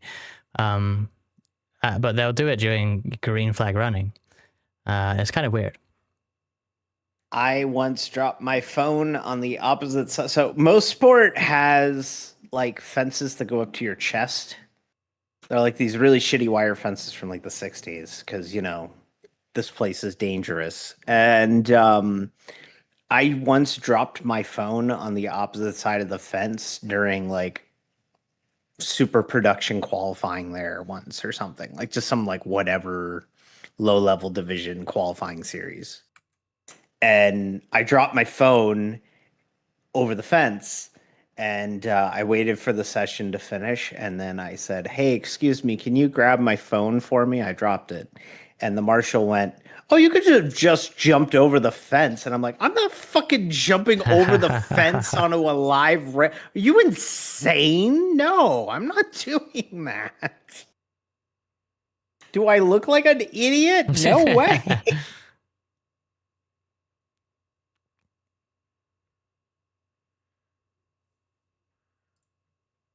Basically, what I'm telling you is Mosport doesn't give a shit. Some places are like that a bit. I remember the first time I camped it. I drove over in my car after work and drove up on the Friday, and I only had weekend tickets, not a camping pass. And then they didn't bother me at all weekend. And then they fucking one person who actually worked there as a marshal and took the truck weekend off when they used to have a NASCAR truck race there went, yeah, you don't have to buy camping here. You could just don't bring attention to yourself and you're fine. Yeah, when I went to the 12 Hours of Sebring, I certainly had a weekend ticket. I wouldn't be flying across the world without a ticket to go to the thing I want to go to. Oh yeah.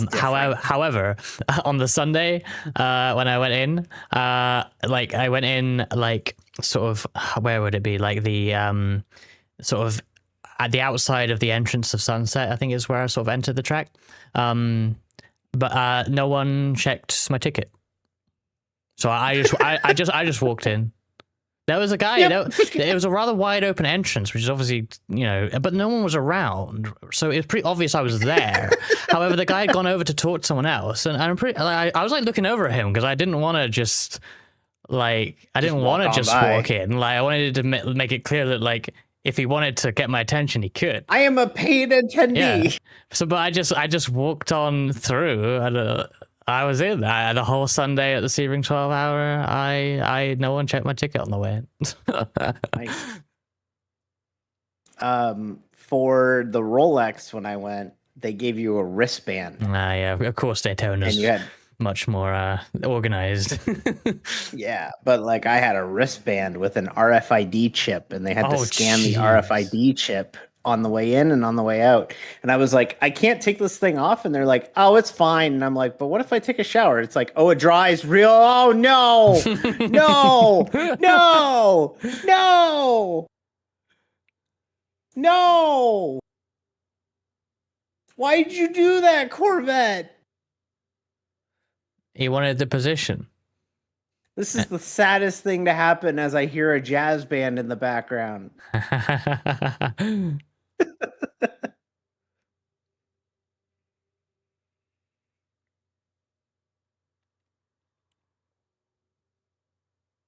Never thought I'd hear a drum line. Actually, it's a drum line playing Free Ride by fucking Spencer Davis Group or wherever it is.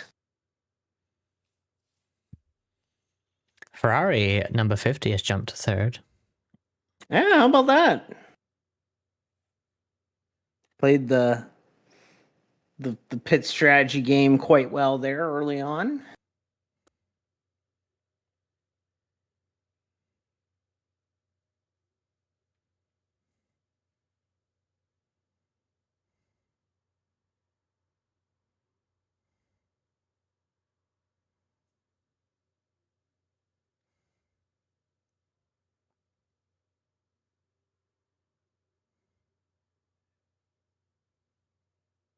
Oh man.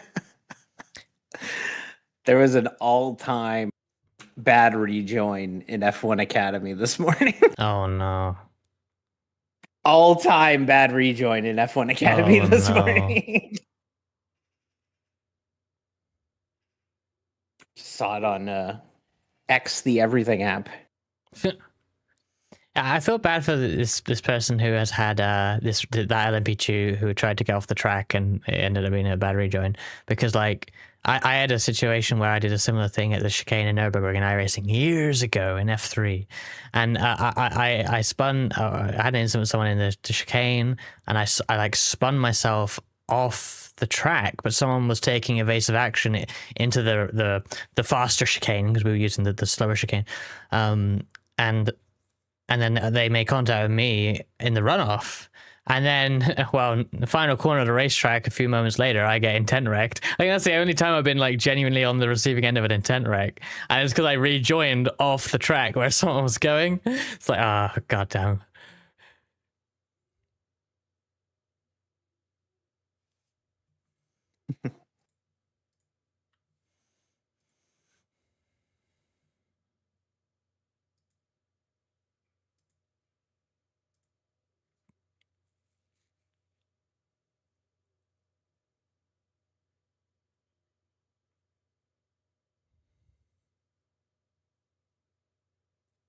I'm gonna ask this on stream. Does anyone have the video from like, it's like either 1 or 2 years ago, Le Mans? It's some guys like watching Le Mans practice or something. They're filming their TV. Or it might be like an actual screen recording of the broadcast. I can't remember. But you can just hear them. You can't see them. And they're watching a guy go off at like the Mulsanne corner. And then someone does a comment like, bro's heading to the IB Styles. And at that moment, the IB Styles comes into view and the other guy loses it. If anyone has that video... I don't understand that at all. It probably is much less funny than I remember, but I was looking for it a while back for some reason, and I couldn't find it anywhere. I was like, I was on like Twitter searching like Le Mans IB Styles, and it's like, what am I even searching here? But I can't find it.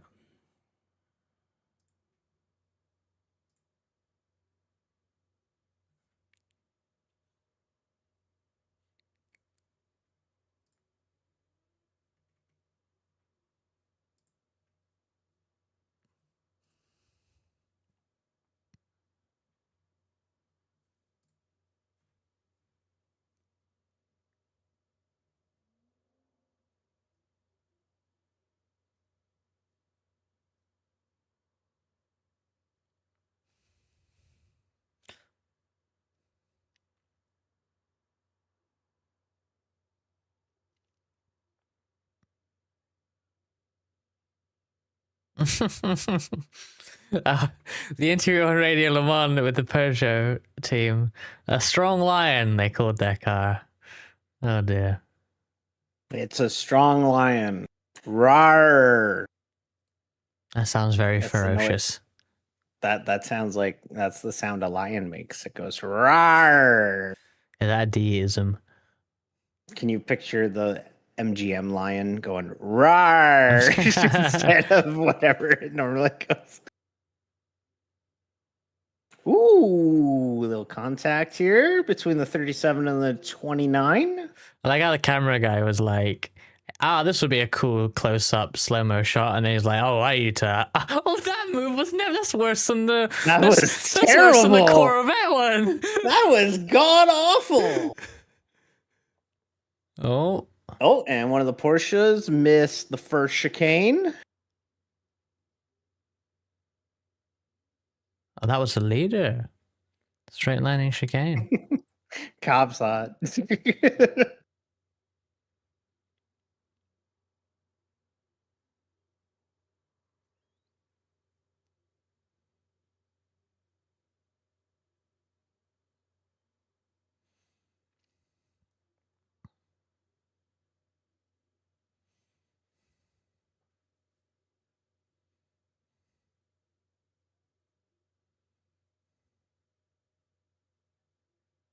Yeah, we're kind of just vibing right now. It's been fairly safe this first 15 minutes here.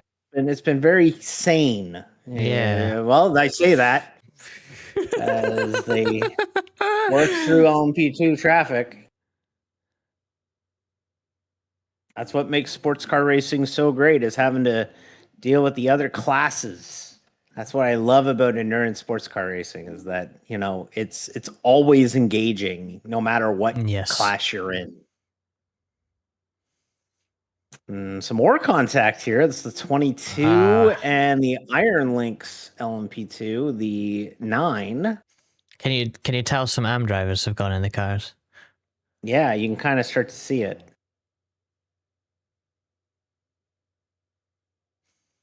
I like that David Heinemeier Hansen's here because he's been doing a WEC like on and off, and I think IMS as well for like a long time now as an AM driver.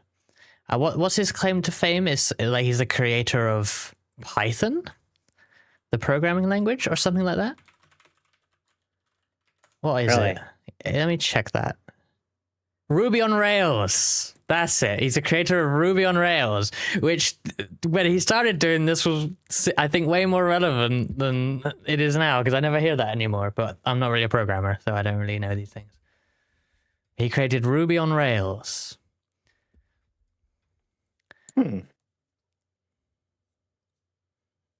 That's David Heinemeier Hansen in the, is that the 22? That's why I went for that. That's why I picked the 22, because he's a very experienced AM driver. Like, if I recognize the name of the AM driver, I feel like they're pretty good because they've probably been doing it like a long time at this point.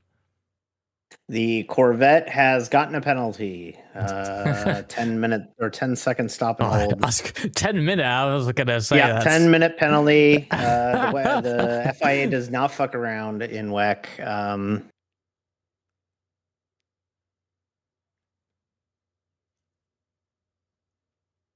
I do find it funny that a team from Le Mans, unrelated to Le Mans, wants to race at Le Mans.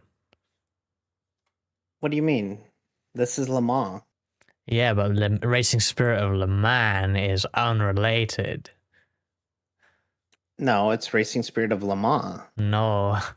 You're saying it weird. It's Le Mans. I know, but I'm probably saying their name wrong anyway, but where is Le Mans? Switzerland.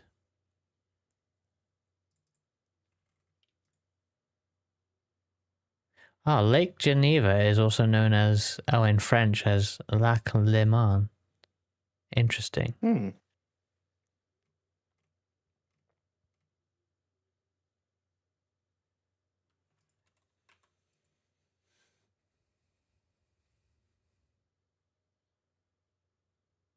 Oh, that was a bit sideways and then into the AF course. Ferrari. Yeah, a little bit.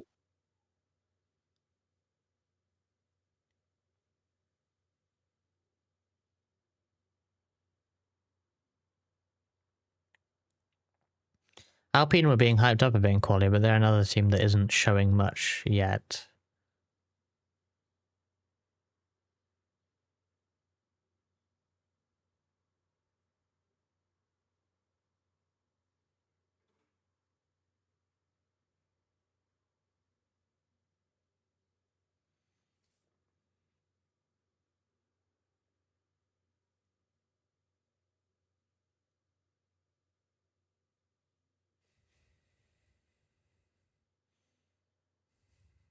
I am not sure, DDM.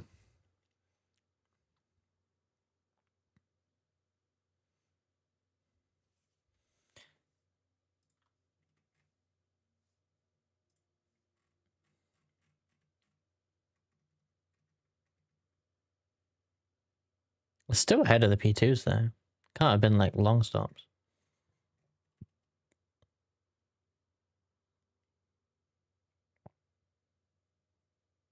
Still lead lap, even, I think. Yeah.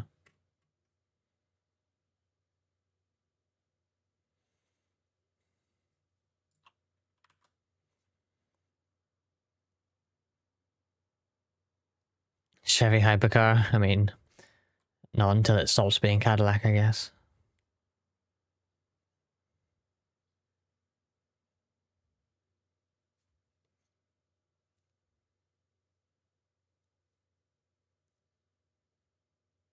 Yeah, hypercar pick is dead last. Is that the Wayne Taylor car? I would have loved Wayne Taylor to do well here, but not looking like They've it been today. bad, period. Even like IMSA? Even going to their IMSA stuff, like Really? they've been nowhere to be found this year. I mean, granted, it's been almost all Porsche until Detroit when Meyer Shank won, but like it has been just nothing at all from the Wayne Taylor Cadillacs. It's a sad thing because them going back to the GM brand is, I think, right. What it should be. Yeah. Wayne Taylor Acura never felt right. And especially, they got shafted as well. The story when that happened was that, oh, they got more chance of going to Le Mans with Acura. Yeah, fat chance of that in the end. So, now here they are. They finally made it to Le Mans. They're a fantastic team, really. And finally they're here. But yeah, not in a good year for them, I guess. I hope they continue to be able to run here.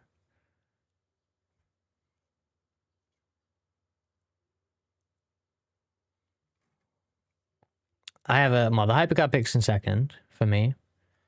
My P2 pick is well down. 15th in class. Who did I pick in GT3? Can't even remember. Oh, I picked the also 15th in class. I actually picked the Rossi car, which is a basic choice, but I think it's a strong set of drivers. Yeah, I heard that too. I think proper career mode was said in their like announcement thing the other day. Yeah, and they're adding ELMS tracks to it. They're adding Silverstone and Bagny Quarters and stuff. That's cool. That game's pretty good from what I'm hearing. Like it's not bad. For me, the track choice is always going to be a thing for me, because yeah, okay, they're adding more, great, but like it's never going to be the wealth of tracks iRacing has. Like IMSA goes to the Bend in iRacing this season, which is so cool. And to be fair, that is historically an Asian Le Mans Series track. They could add the Bend, but that would be a way off, and it's not a current one anyway. So, can they add Silverstone as WEC content, please? Like, by which I mean add Silverstone to WEC. 6 hours of Silverstone coming soon. I was a bit gutted. I saw the announcement of the calendar yesterday, and I was like, before I clicked on it, I was like, please. I'm not surprised Silverstone is not on there, though, because they haven't even run the first ELMS back yet. That's in September. So, hopefully if that goes well, they will consider it for 2027. Oh, dear. Well, maybe they'll go there as a replacement for another round that falls through. I mean, that is... it would probably be high up on the order of possibilities for a replacement, but I'm not, the chances of needing it are low, I guess. I remember listening to Radio Le Mans. They were bringing up the oddities of Toyota picking one of the spare garages this year. And that car's getting wheeled. That car got put on a dolly. I wonder if it's to adjust it to leave, I guess, maybe? No, Radio Le Mans saying it's going in, I think. Oh, no. So an issue with the number 7 Toyota. No. Oh, no, it's still there. No.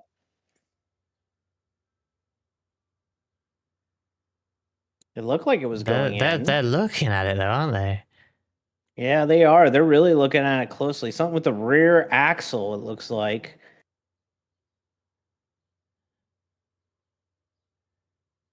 They probably did adjust it, as you say. Very odd. And no, they're sending it back out. That does look damaged as well. Like, you see the left of it there? Like, see it here, look. Oh, it's gonna a little bit. It's scuffed for sure. Yeah, there's definitely a scuff. It definitely made door contact with somebody. I think it was I think they door banged with the Porsche when they were like side by side into Porsche curves. It might have been from that. Maybe they were just checking it.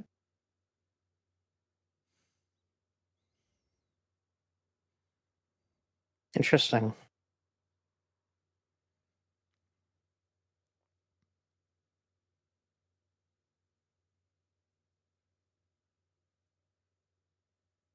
If 50 is moving up with every cycle because they're past the 12 now. So that's net second right now, I think.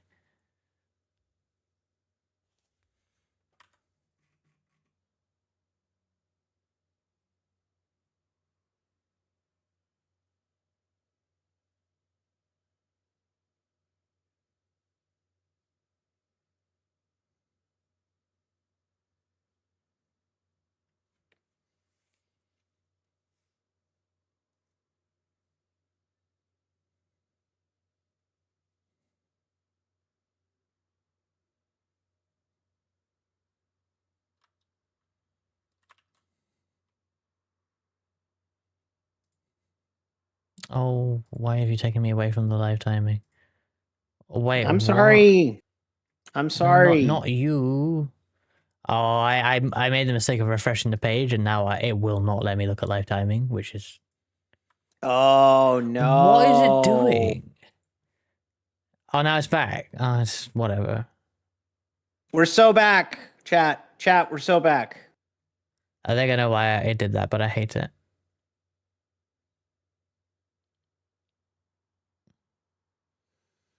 Chat, we're back.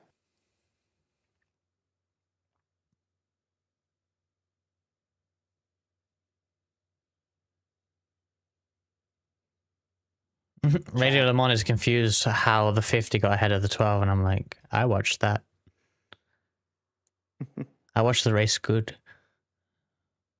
You watched the race good.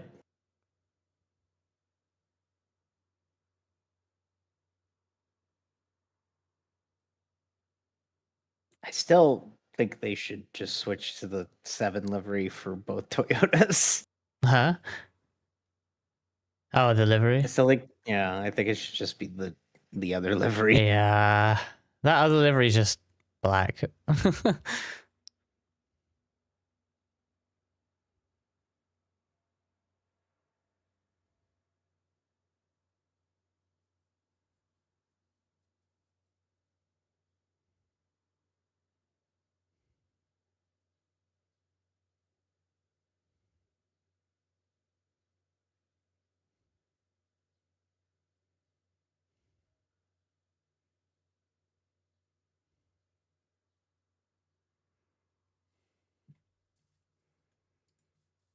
That Ferrari is looking strong at this point, I think.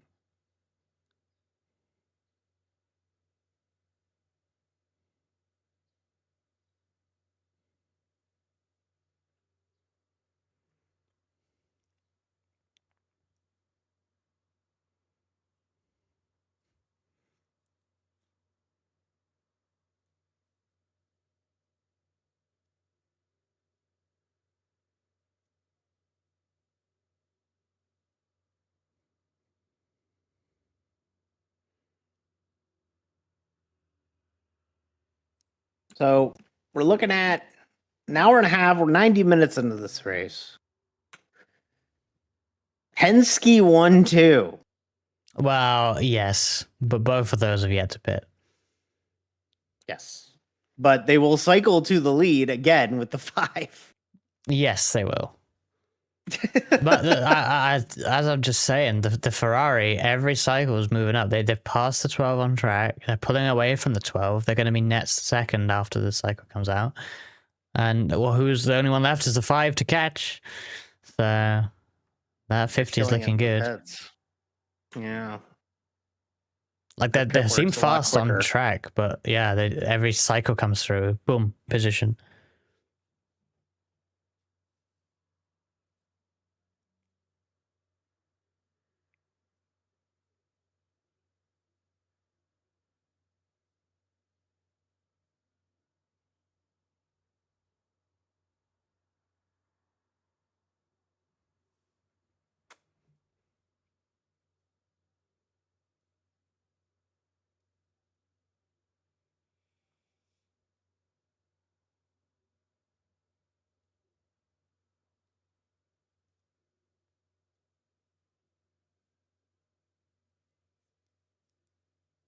Six is in.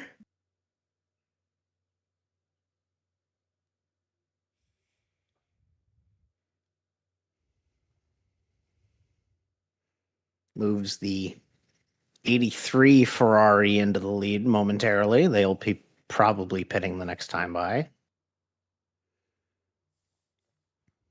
Yeah, I think are they going around again? Yeah. Jeez. Yeah.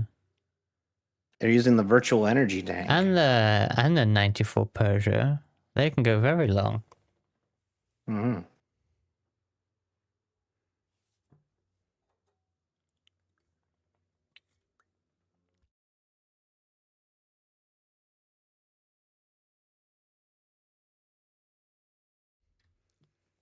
Hey there, comrade. It's not D-Skirt, it's just D.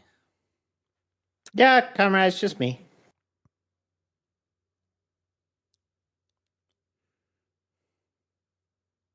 When do we Iska's get not the here. when we get the bugs on windscreen realism update? I mean, we get like marbles and other crap. Yeah, I'm we not. get tire shit. Yeah. Yeah, we get some stuff on it. Nice thing is that you can get it off with the wiper though. So Yes. But as Jordan found out at Thruxton, if you leave that running, you like just leave marks eventually. scrape the windshield, which I didn't know was even possible. Persia can go long because it's so slow it doesn't use much fuel. Oh dear. Wow. It doesn't use as much virtual energy. Sorry. Virtual energy. I need a virtual energy tank because I am EP. I kind of understand why there's virtual energy, but then they do it in GT3 too, which... Ooh! Oh, wow.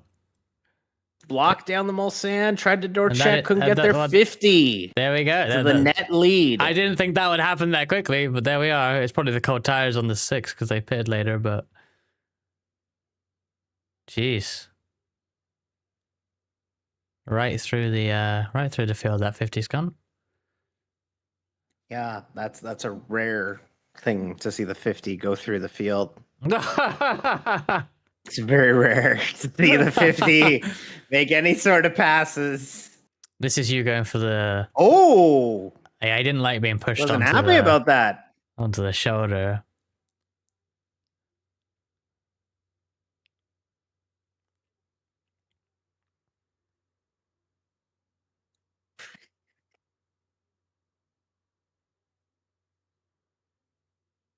I love Radio Le Mans, but they've completely missed this because it's the hourly update.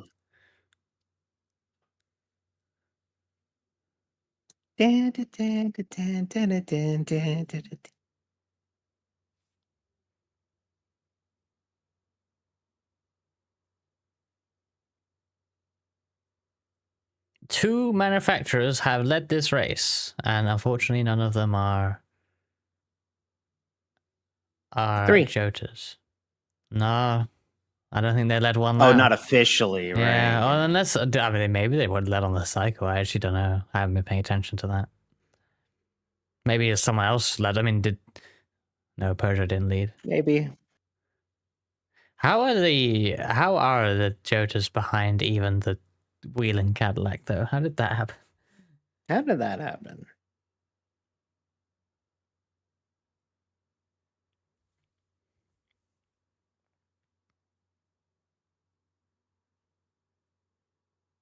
The band outside my window is currently playing a jazz instrumental of just the two of us. We can make it if we try. Just the two of us. Just the two of us.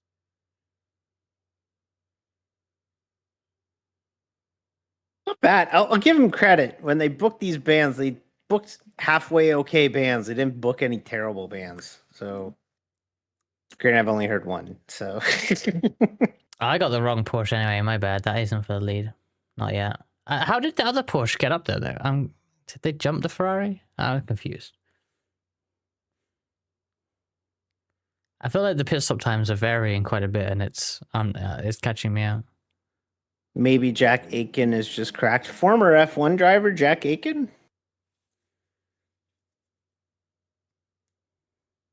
He might be cracked. He might be cracked. He wasn't cracked here 2 years ago. No. That was embarrassing.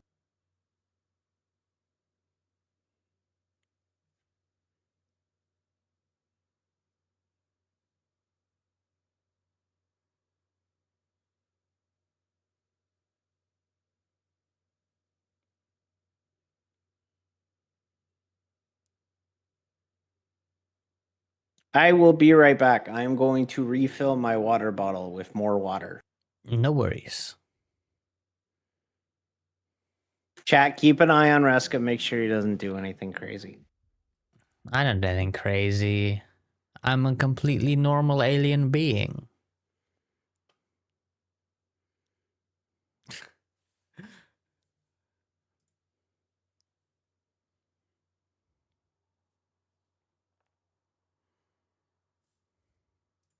Yeah, I'm not quite sure why the Jotas have lost a bit of ground there. 5th and 6th now. But it's all quite close there, to be fair. 50, 56, then 311 and 12. They're kind of close.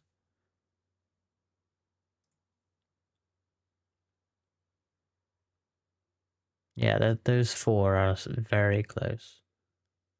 And they're not exactly far from the leader either. 6th is right there too, the other Jota.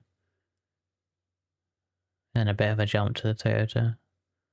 Pretty close. How are we looking in P2? That's still much closer than the first stint. And then GT3. Oh, it is the WRT car leading at the moment. Not sure if there's a pit stop related, but they're doing... That's my pick, so that's alright. They're not... haven't got a big lead though. Top 3 are close. Interesting.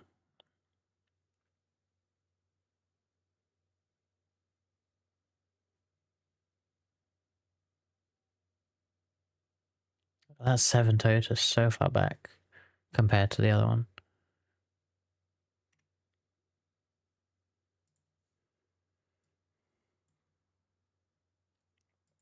The Rossi car is doing well. Nice.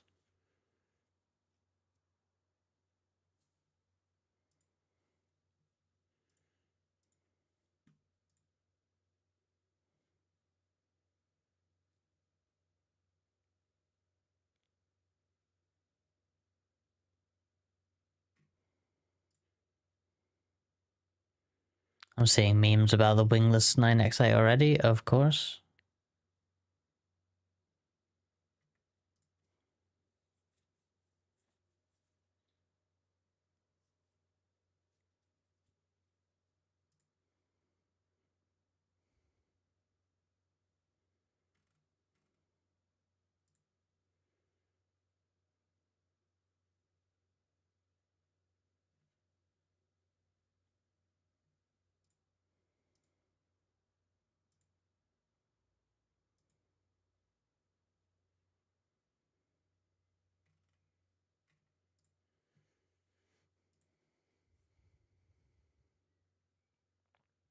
The hypercars still struggle to pass P2 at the end of the straight.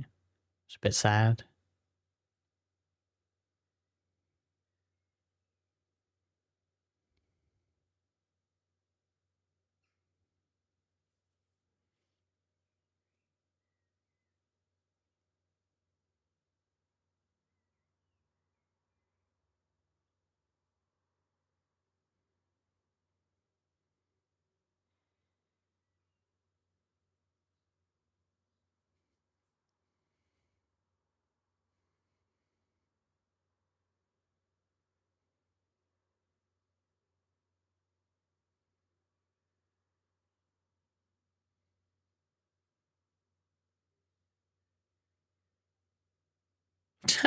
They're talking about on Radio Le Mans because someone's under declaration for driver weight. Apparently they will like randomly weigh some drivers during the race, which is interesting, like when they get out of the car.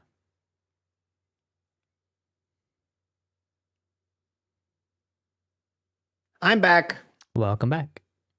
I went and looked outside. There's like 15 security people right in front of my apartment.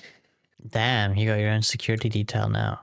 Yeah, they really have secured the shit out of the area outside my apartment. Yeah,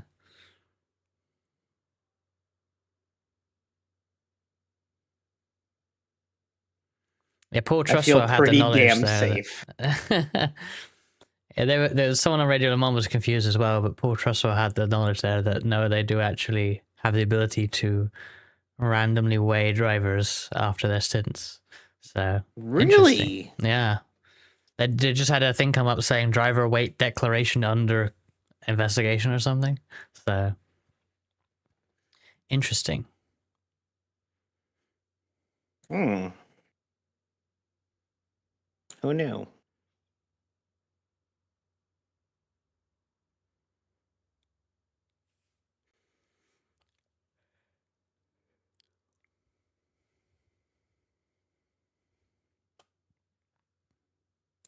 The commentary is just randomly. Oh, nope, never mind.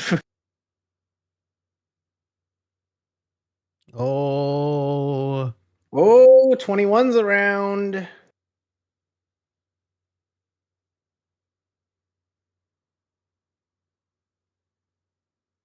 Looks like he's okay, but sketchy. yeah, Radio Lamont said Ford Chicane, but that was Indianapolis Kink. We went to Indianapolis, that was. That's a very scary place to spin.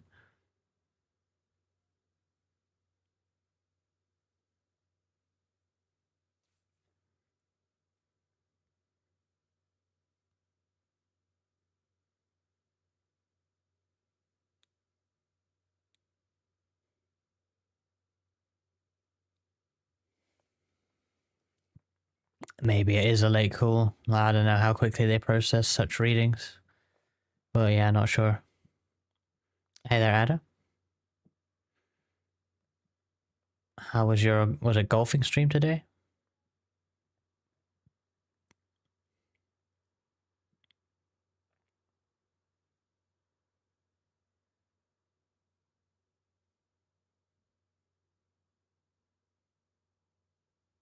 Oh. That was a decisive move. Who's in top pole? The race leader right now is... Oh, I'm not even showing it because I scrolled down. The Porsche Penske Motorsport, number 5 for the overall lead.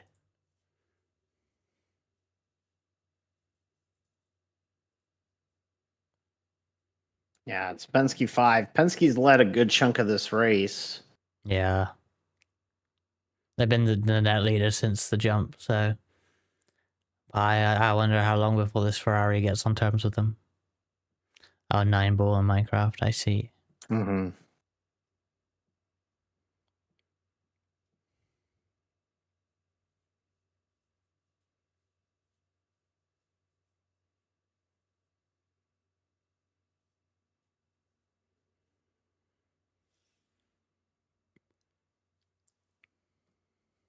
One day, I think there's 2 at least. These, oh, you can't see the broadcast obviously, but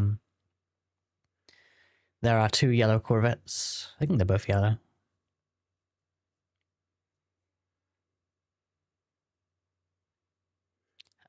Hey there, Lord Racer. Welcome. Penske are doing very well right now, at least with one of their cars. The other cars aren't that far behind, but... In fact, yeah, they got one in 3rd, and... Where's the other one? The other Penske, well, you got the timing up, so... 15th. Not sure how that's happened. That's the Tandy car. Oof.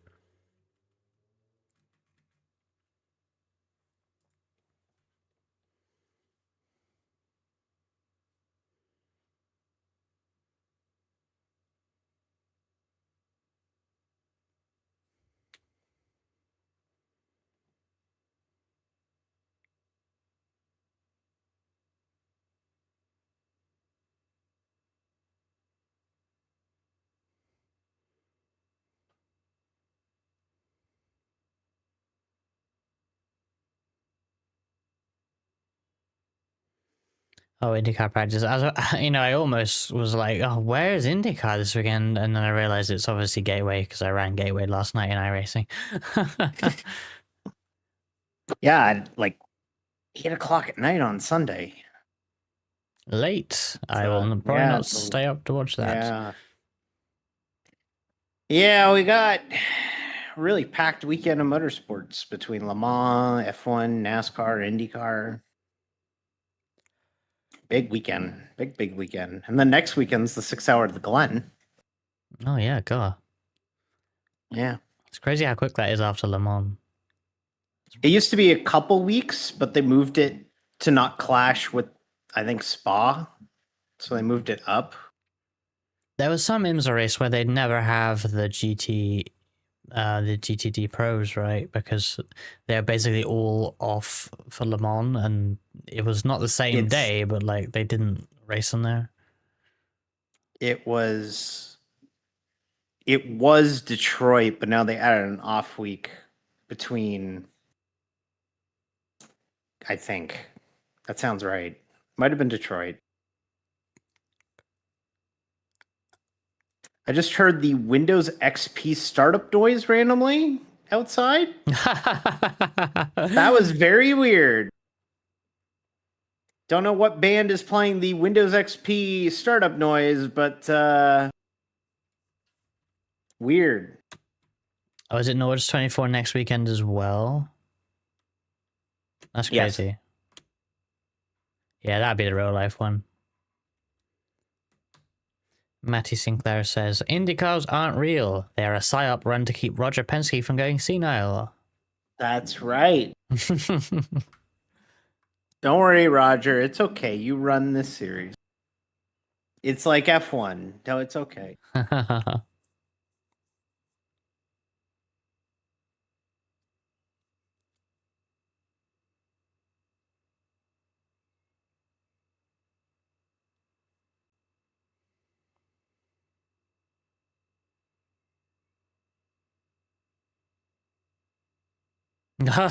Wow, Paul DeResta didn't want to discuss anything, apparently.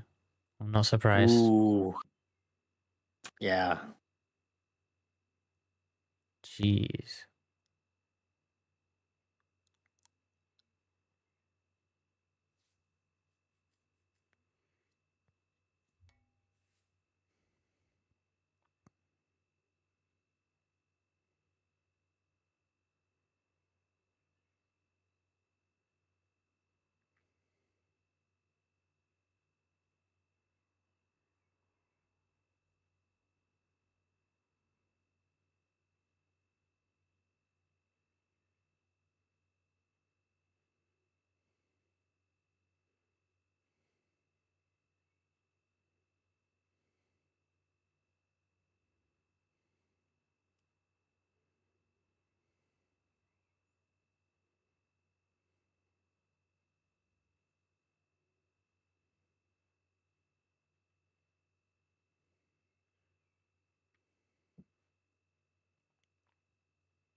I was hoping this traffic would have helped the Jotas get back on terms with the wheeling car, but didn't really work out that way. Wow, this Didn't really work out that way. Corvette all over the hard shoulder. Jeez.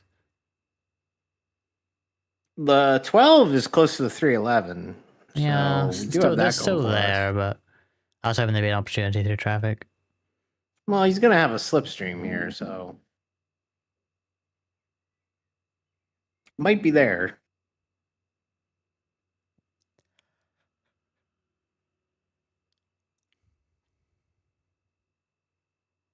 Does Ganassi have a team in the 24 Hours of Le Mans race? No, they do not. Last time they would have been there would have been when they ran the Ford GTs, I assume. Yeah. No. They ran the Cadillacs. Oh, God, yeah. Yeah. Of course. I forget.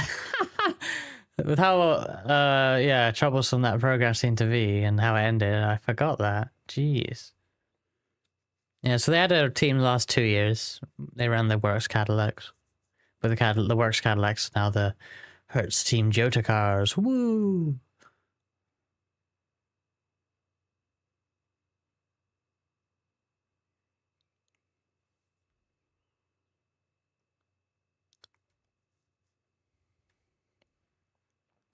Caddies are doing okay. They've dropped from their top 2 qualifying positions, unfortunately. But the Wheeling Cadillac is now 4th, and the Jotas are 5th and 6th. The Wayne Taylor car down in 19th, though. That one's not doing so well. Sort of half a lap down, I think. So, not doing so well, but not, completely out at this point.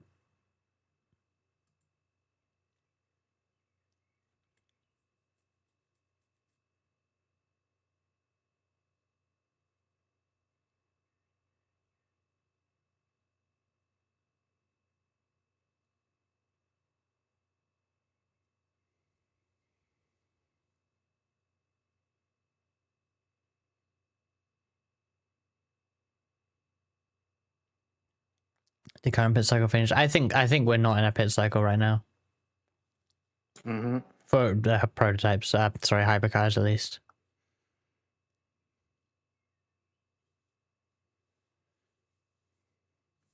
Yeah, I don't think we're kind of in a lull right now. So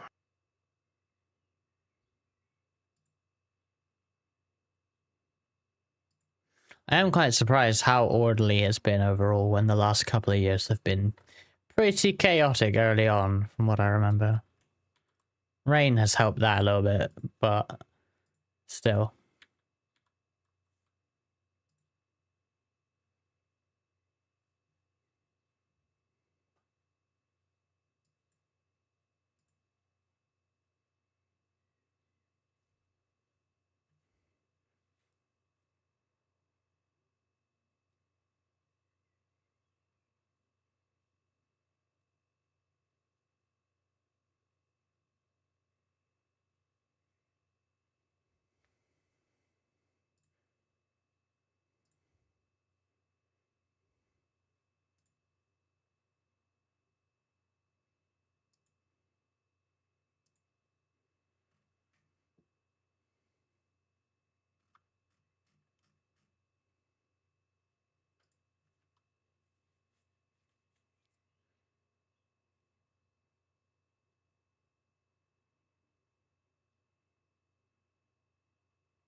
Proton's not doing too bad in 13th.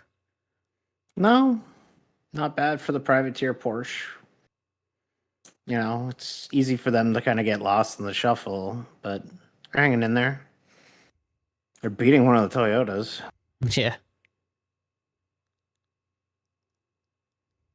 Well, for the moment, it might not last much longer, but yeah, there we go. Yep. There it goes. Yeah, D, you jinxed it. I jinxed it. Oh, the Penske one's a bit too. 3 wide almost. No, they're not.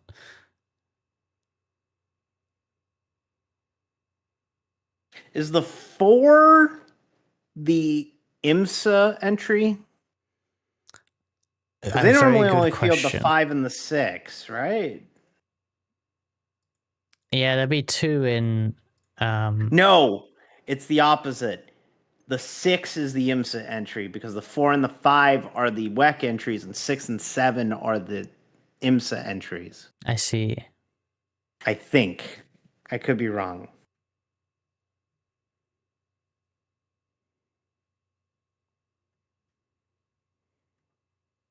No, the 4 is the IMSA entry. Okay, never mind.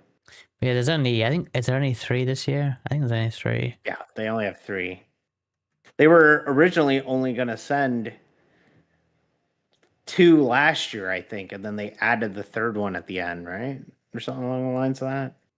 I can't remember. I can't remember. I'm tired.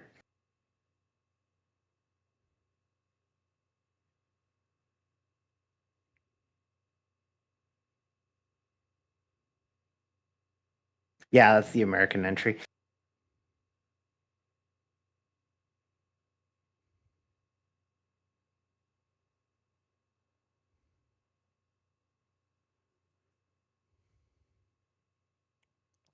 I did think that, yeah, as I came to the start, I had flashbacks to the one bit of WEC I've seen so far this season.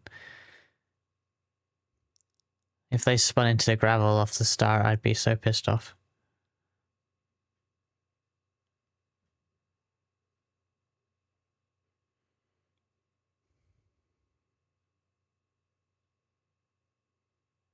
Do you predict a 1 race ban for Verstappen after his 2 points in Austria cycle out?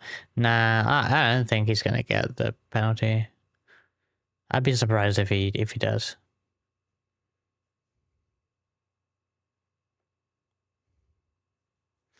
If he does, it'd be interesting to see what Red Bull do with drivers, because it just like what would you put in then? The Hadjar? Like, the Red Bull driver cycle continues.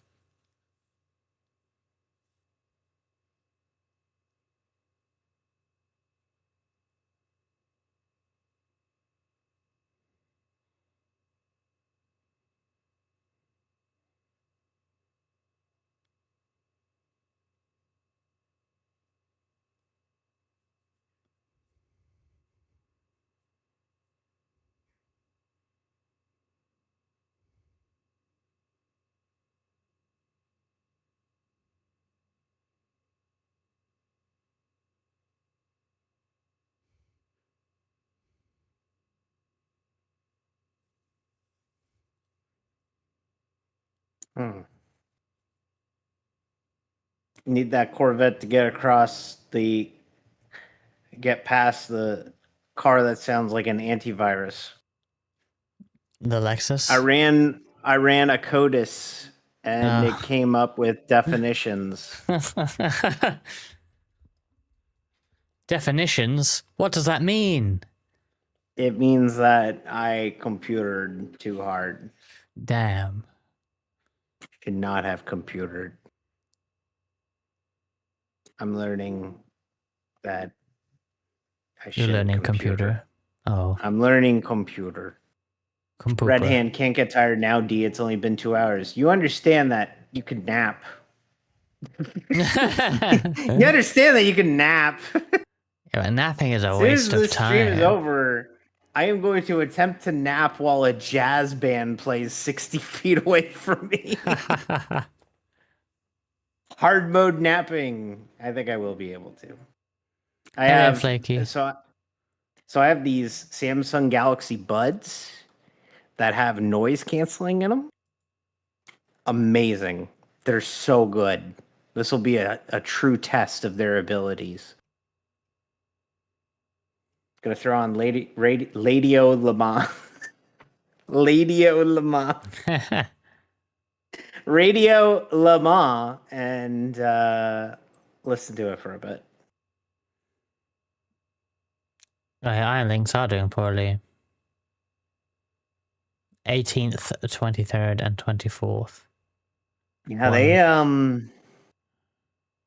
One being in the box, I think. they're struggling out there. Sam didn't think the Grove car would go very far, and it sure hasn't. Oh dear.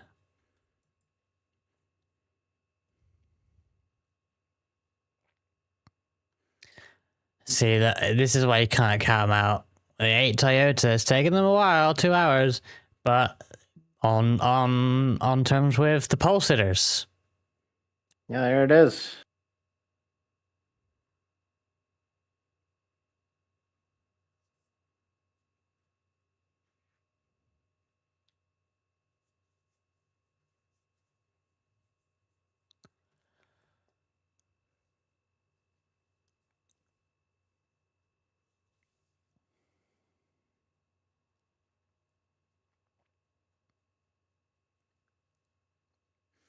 I mean, depending on the situation, they could still move an F2 driver. I think of Ollie Behrman subbing in the Haas. He sort of he was in a position that he was giving up a championship to do that, but they're not all in a championship position, I guess. So maybe they can. I don't know the F2 situation. I have a question. Sure. Is Oliver Bearman a furry? Oh God. His name is Bearman. It is. It could be. I've had legitimate thoughts about this for at least a year since he replaced what's his name in the Ferrari. I'm pretty sure you mentioned it on stream a few times as well. I have no idea. He might be. He could be. You'll have to ask him. I don't know him.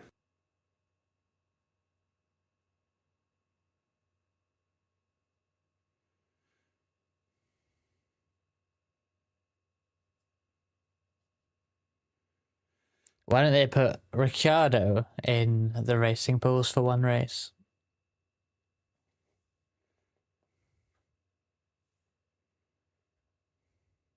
Or Perez?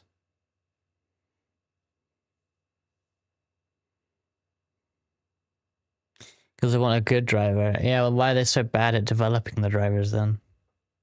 If they want a good driver so bad.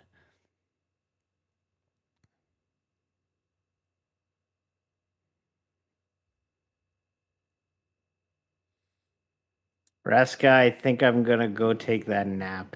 Okay. It's been a tough 2 hours so far. A long day indeed. I woke up too early on a Saturday. Saturday. You got a way to watch this, right? Oh, yeah. No worries. I can swap over. Okay. All right. I'll let you get it started and then I'll leave. All right, let me. Sorry, do so. everybody. I'm way too sleepy. It's way past my bedtime of noon. It's way too late. I will fall asleep here. I have my stream on. Okay, Reska will take you the rest of the way, like you're used to. So I go now. Bye bye. Good Catch night. you later. Bye. Thank you for joining. No worries. It was fun. I'm just too eepy. So. Catch you later.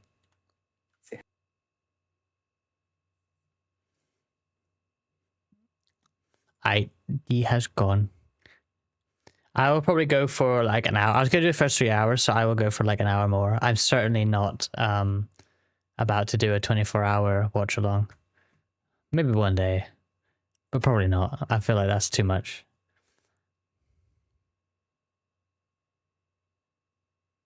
See, suddenly everyone's asking now. We go full distance. No. To be fair, actually, I just had an idea. Maybe like a racing VTuber,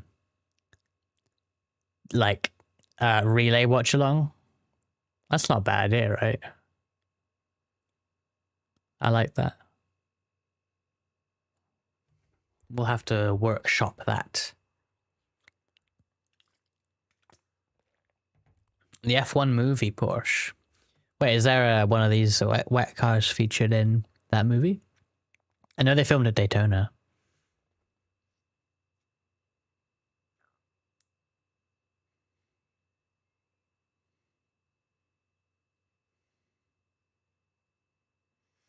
GT3 pit stops. Oh, and a P2.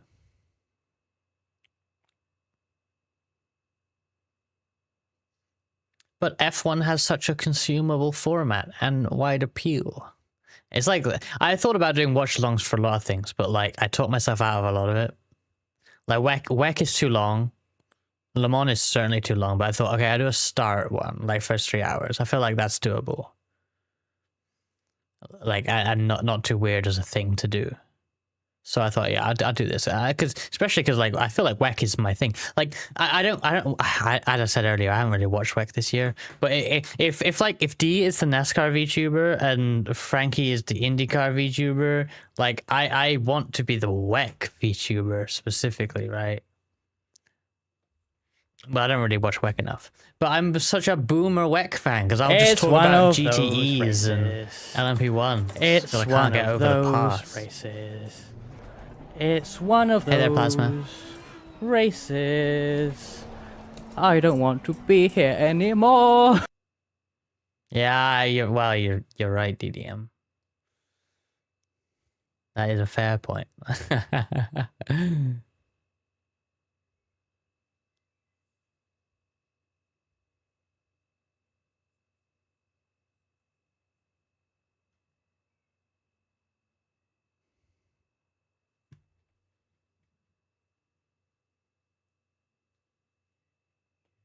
WECtuber. A WTuber. Why do I find that really funny? I'm gonna become a WTuber. That's really fun to say. A WTuber.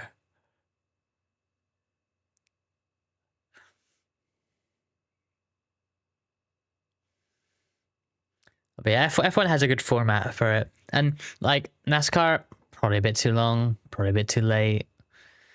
IndyCar, not sure I understand it enough to comment on anything.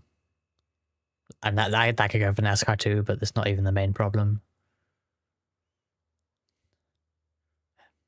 Formula E, maybe.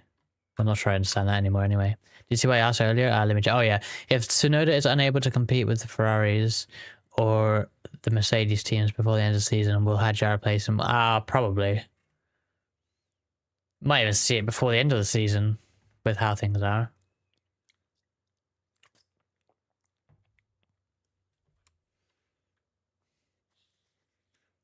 Matty, I think it's not that out of the question. That they will indeed be out of early access when they say they will. But there is a big question mark on these driver swaps, which, while they're not very far away, it's 1 week until the first events with that, which are test events. But they're only test events, and they will not be available regularly yet, or to a hosted session yet. And we will find out next week. I would have run that next week. By the way, I would have run the Qatar 6 hour next week in LMU if it weren't the Majors 24. I would have actually run that because I saw that. I thought I need to make that happen. If I had, maybe I shouldn't. I just shouldn't for my own performance in the Majors. I shouldn't do double, despite the fact that timing wise it could work. But I can't do it. But 6 hours of Qatar sounds great. I would have done that. And I'll have to hop into one of these events when they next run them, hopefully. But there's a big question mark, and we'll find out next week on whether this works. Like, number one, does it work well? Number two, is there issues with it? So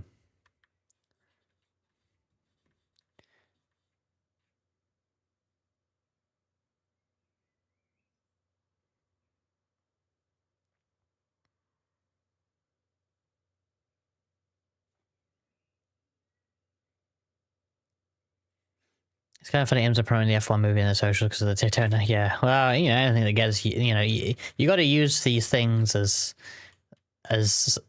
a way to promote yourself, no matter what it is. It's like when a lot of people hate how popular F1 is now because of Drive to Survive and all of this, but that happening only, I think, helps the rest of motorsport indirectly.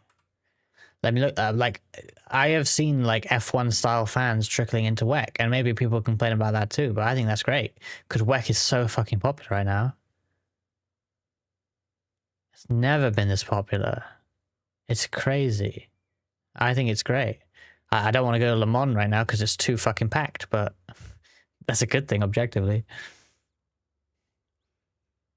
I always need competitors. Yeah, it's just true.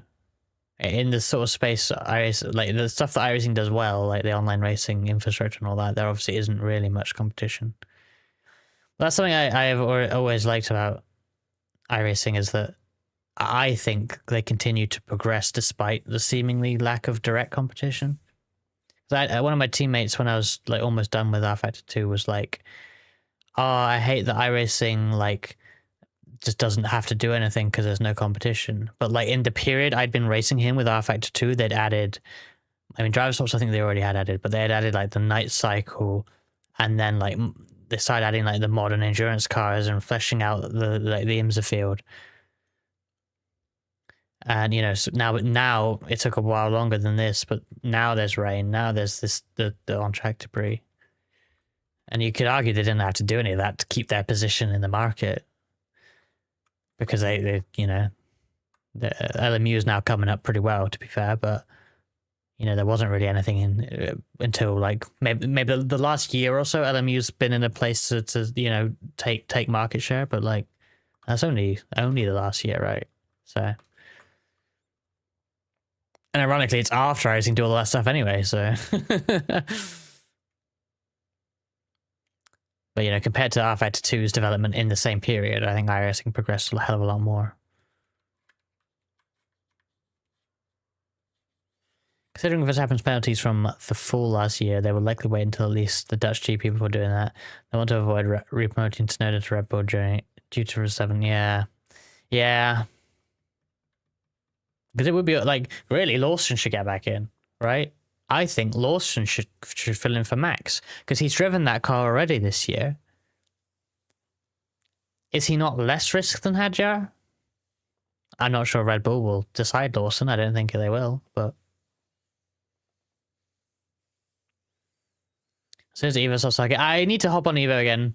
I want to do a bit of a series where it's a matter of finding time for these things, but I want to do a stream of AC Evo, LMU, Ren Sport, I actually, like, I want to just hop on that. It's been like years. I want to just hop on that and see the state of what it is as a user, not an esports driver. What do you actually get when you log into that thing these days? What's available to you? And also, Pista Motorsport, because that has had some updates. I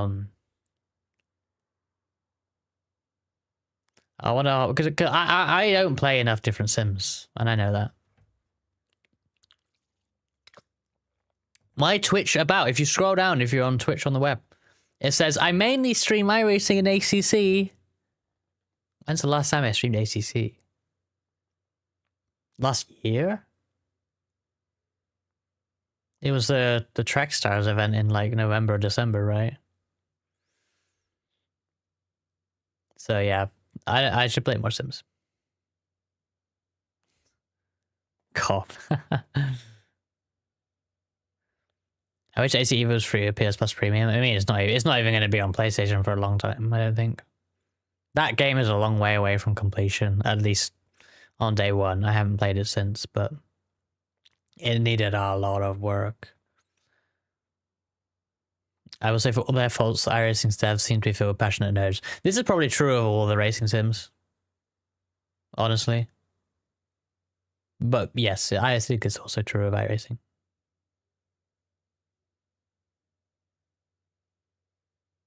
Are there N-Spot users? Well, probably not yet, but that's why I want to go in as that.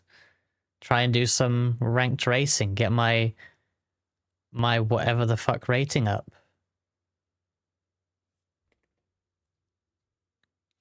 Do I even have Renspot installed?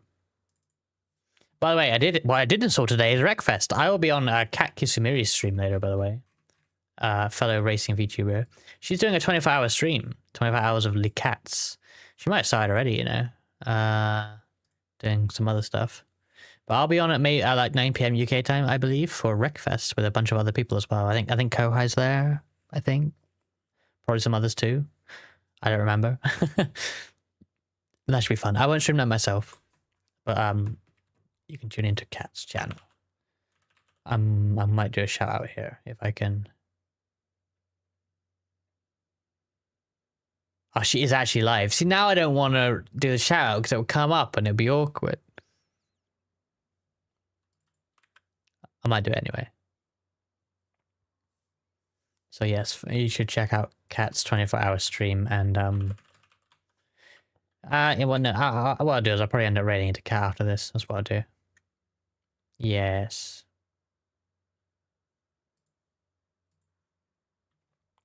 Agile has more driver points. Yeah, that's hilarious. That's so funny. Yeah, you can probably join the Wreckfest Cob if you're available. Kat has a spreadsheet somewhere of like people like putting their availability in. I think Riley wanted to join as well.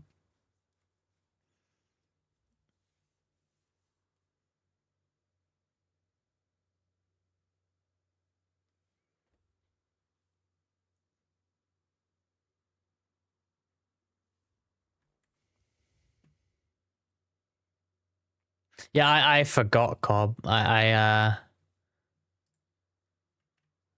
literally early today. It was after the NIS stream earlier. I was getting ready for this stream and I was like, wait, do I have Wreckfest installed? I better check that. And I actually didn't. I installed it at some point.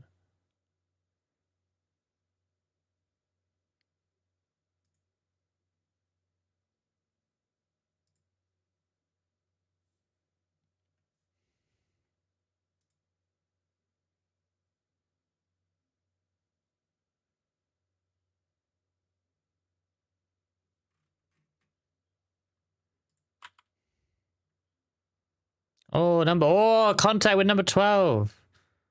And a Ferrari. 51.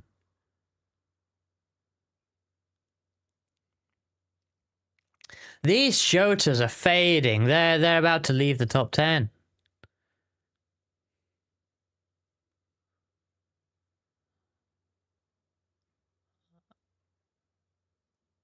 "51 sailing around the outside." Gosh, yeah. I mean, maybe these Jotas their setup will be better suited to later in the race, but right now they are not Fast cars. Oh no, they're gonna take each other out. Mate. Mate, if the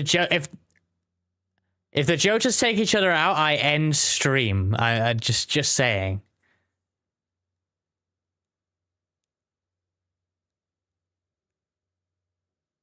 I should have named this stream "Streaming Until the Jota Teammates Take Each Other Out." God damn it.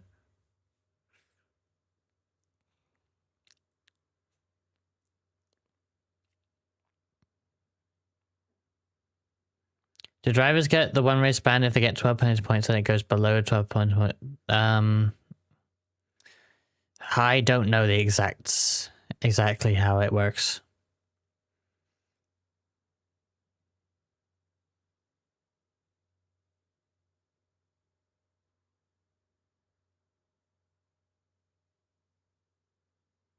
They are gonna take each other out.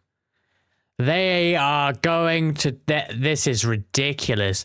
Oh man, I'm so annoyed that this team is so fucking... It's like F1 fucking radio calls for teammates, but we're talking about the World Endurance Championship, an actual fucking team sport. I saw the clip of the Ferraris swapping positions in the pit lane at Spa. That's what WEC is about. What? The replay of this 12 is like, what the fuck? Mate, I'm embarrassed.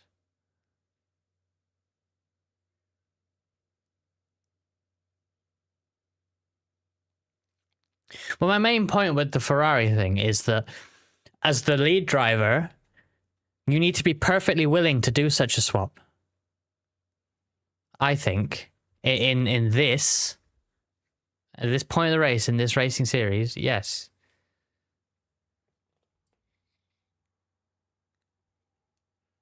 So seeing these guys fight is like, ah.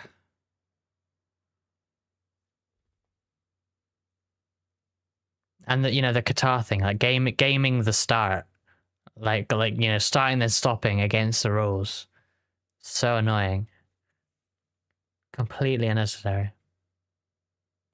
Yeah, I wonder if the fact that this Persia goes so long will pay off for it in some form, but I don't think it has that big of a lead, right? It does not. It really does not. Yeah. It's going to be a pit stop behind soon.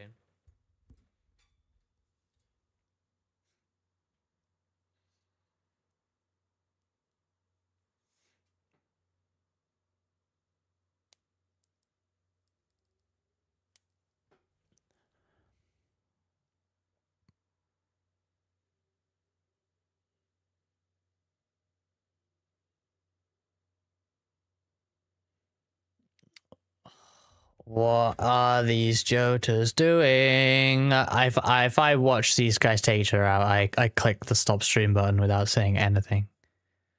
Actually, nah, I will legit raid Cat instead. I'm not gonna do the meme stop stream. I want to raid Cat, but no. Okay, they've swapped amicably. Look at that. Okay, they managed it. Whew.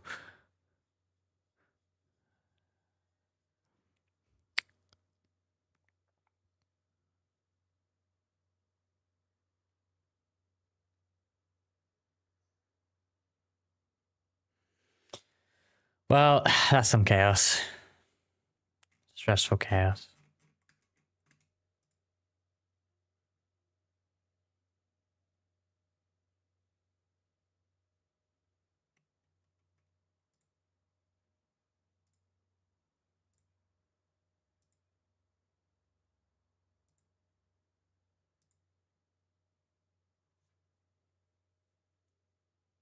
That's why it's annoying, Yellow. This team is a well-oiled Le Mans winning machine. They've won this racing class loads of times. They know what to do. They usually only have one car, though. Maybe that's the issue. They have had 2 cars at times. When they were Jackie Chan, they had 2 cars.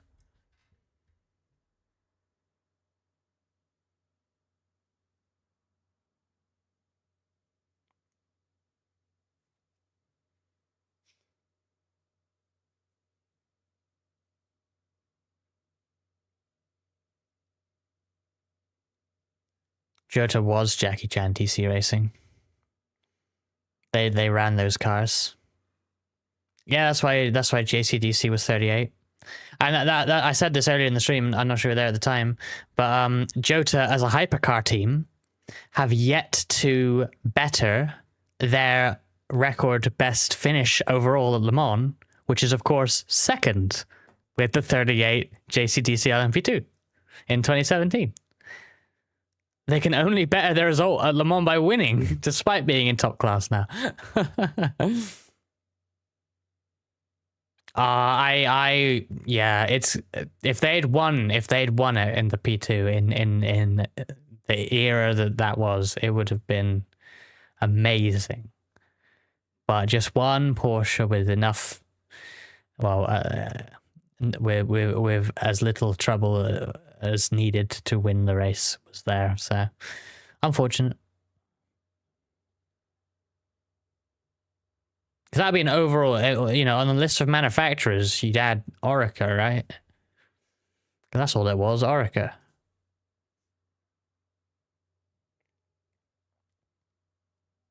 If it was Sebring, you'd put Orica above the garage. Would have been cool. Not a fan of Orica, but like, it's not a manufacturer, is it? This 12 is ass slow right now. 38 has left it behind. And it's got BMWs on it. Yikes.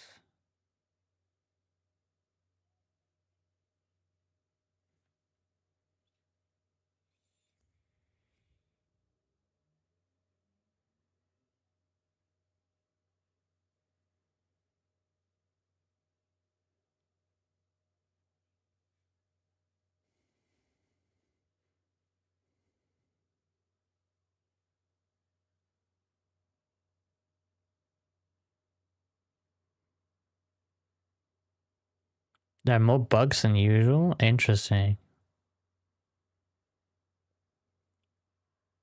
I saw a Toyota windscreen on like lap 2 and I was shocked at how dirty it was already.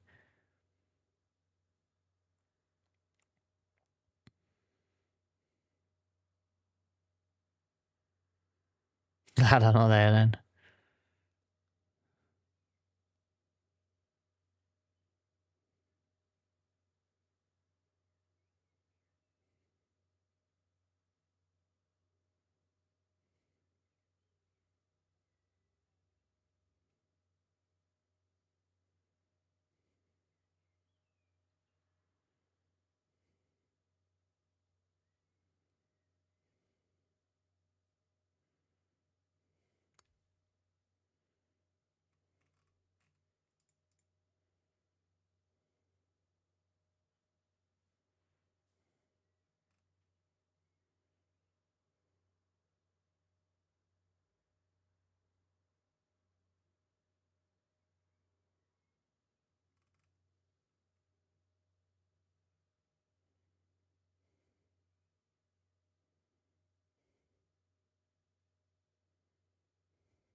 Longest green run? Oh, I have no idea.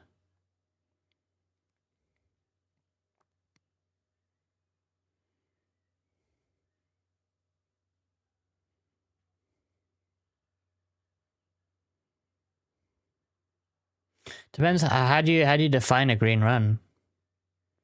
Because I mean, you know, fast forward. If you rewind back enough, and their longest green run at Le Mans is probably 24 hours, right?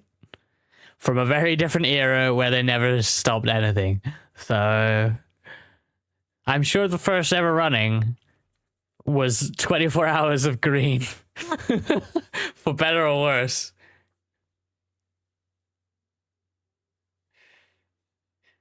You'd have to define an era and then define it, because it got slow zones and stuff now. Like, is a slow zone a green? It's still green? Like, I guess not, but it's not the same as a safety car either.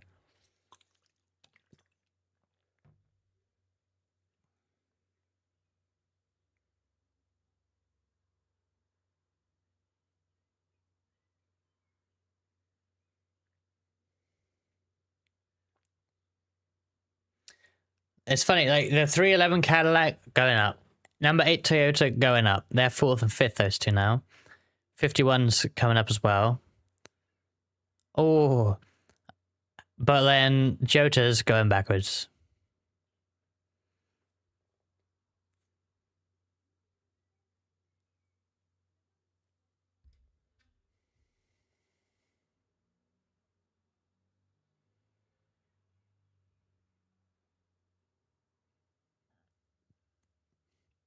I guess you have to say since the introduction of the safety car, right? What was the longest green run?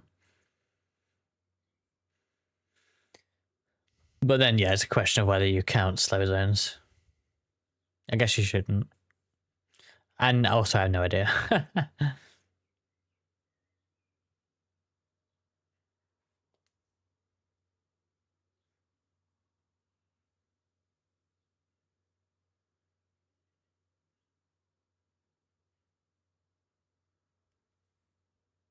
Good decisive move by the Toyota there to get both of them, because the Ferrari surely is now stuck, although the camera goes away.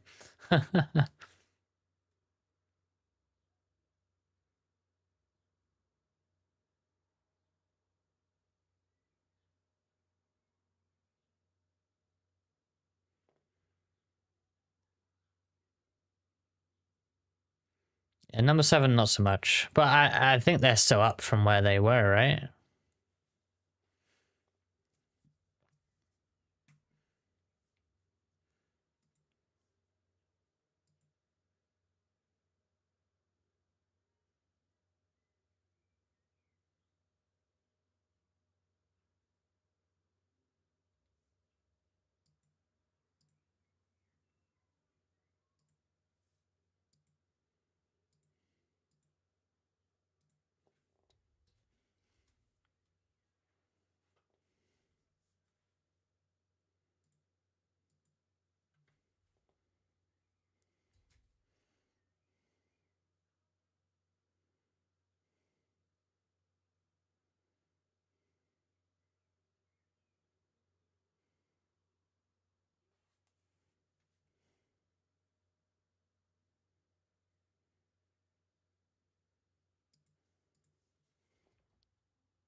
How close is this 50 to the lead? Is that the Porsche right in front? Oh, that's very close. We might see change for the lead quite soon in this. How did the Jota lose so much? They're just slow. They don't have much pace, but also just any pit stop cycle, they just drop back a bit. Whereas the Whelan is working well in these conditions in comparison. Oh, the Ferrari did also get by, but it had to muscle its way by. No way! I can't believe they cut away from that. Oh, man. That's multiclass.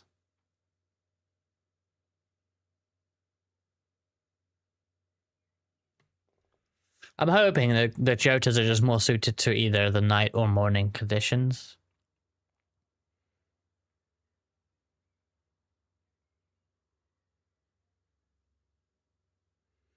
But that remains to be seen. Is every Hypercon lead lap? They might be. Let me check. The leader is there. Yeah, I think so. Even the Astons. The 009 is only like half a lap down. And then there's 2 cars further back. Well, actually, We are all in order. There's no out of position cars in class right now.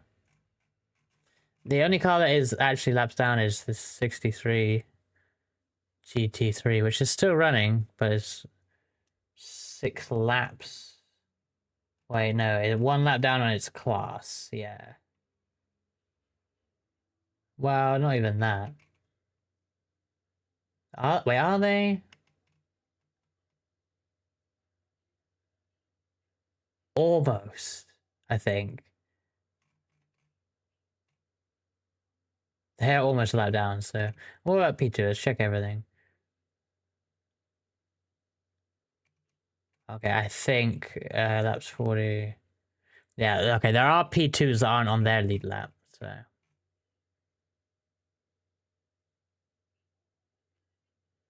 Yeah, well, the Peugeot luckily was... I think that was only bodywork damage from what it looked like. They put that whole rear deck back on. And then that's it. I think that's the 93 here. 007 is the only car behind that.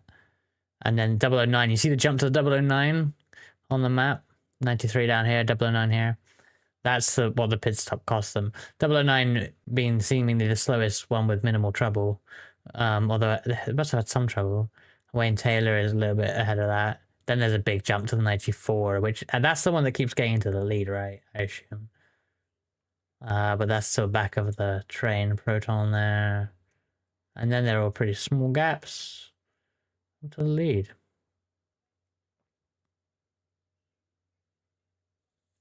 Yeah, they need the rest of them, really. There's space for it there as well, it's really annoying.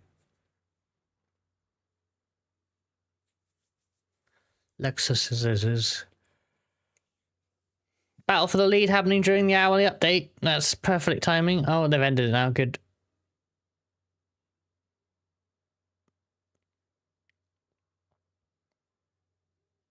Oh, John Hindhaugh on the comms. Just in time for this. He's going to miss it, though. He's going to miss the pass. Oh, close. They're battling hard. Oh, I don't like how much reactionary blocking and moving people across the track I've seen today.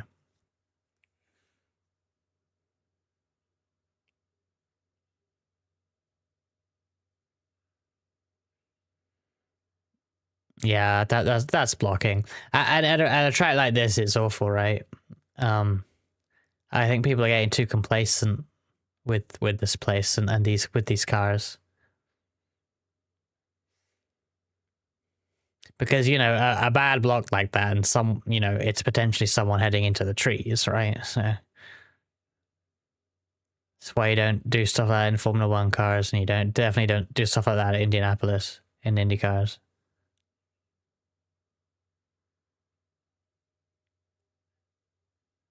But that is 50 Ferrari to the lead, genuinely now. Yeah, you know, you're running down to Indianapolis, throwing blocks. It's actually insane. I feel like that should be rather harshly penalized, but I always feel more harshly than what stewards actually doing these things. Because, like, if you go out as a rookie at Indianapolis and start throwing blocks in practice, like, the driver will just come talk to you and tell you, yeah, you're gonna fucking kill someone. What the fuck are you doing? You can't race here if you don't respect the place. How did we end up here? What? Talking about rules and shit? It's because I was blocking.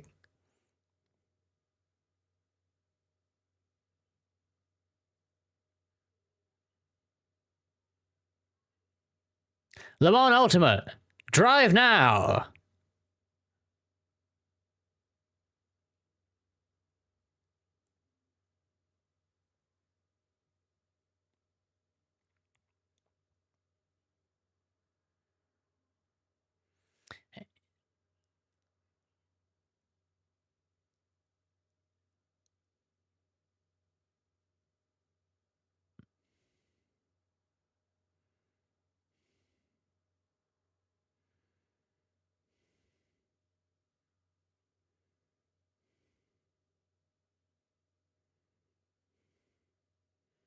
6 is right there as well.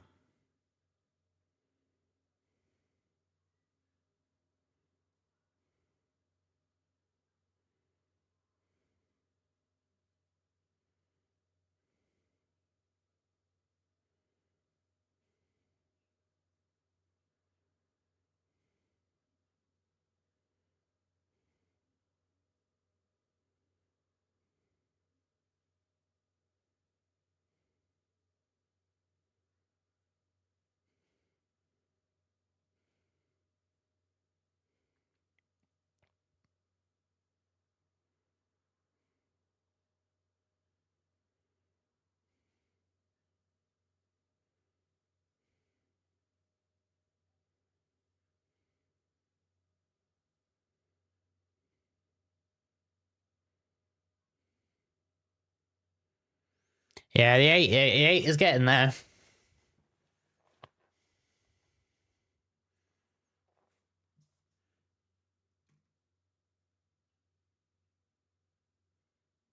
It's all pretty close, really. There's some gaps forming, but like it's nothing compared to what it once would have been.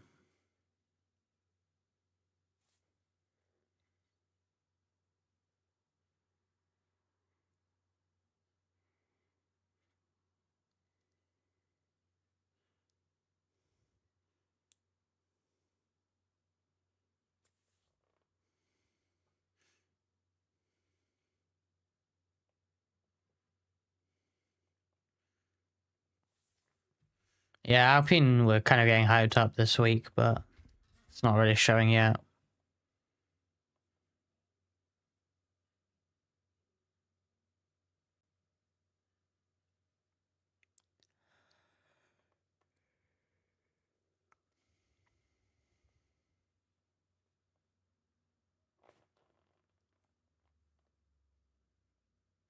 What's crazy with these gaps in hypercar though, like Ferrari 50's up here, and then like where's the Alpine here?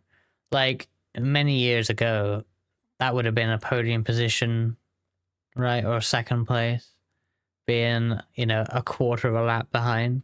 It's nothing in Le Mans, but right now it's so close with a BOP class that it's like this now. You can be running pretty damn well by historical Le Mans standards and run 15th in class. Yeah, there are 4 caddies. There's the 2 Jotas, which are the works entries. There's then 2 IMSA entries, which is the Wheeling car, which is the best of them right now in 4th. Which that's the Action Express car. And then Wayne Taylor Racing, who are unfortunately way down. Not doing so well.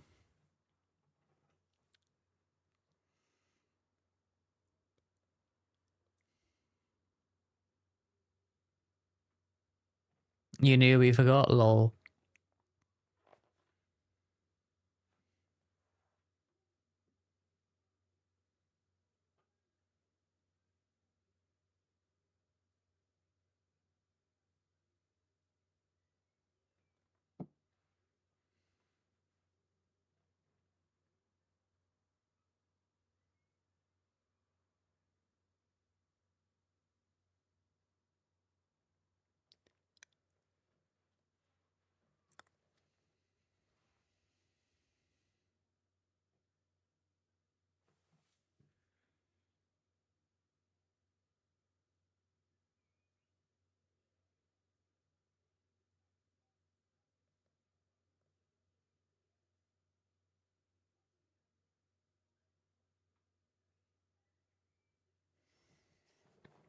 I cannot forget a cast, yeah.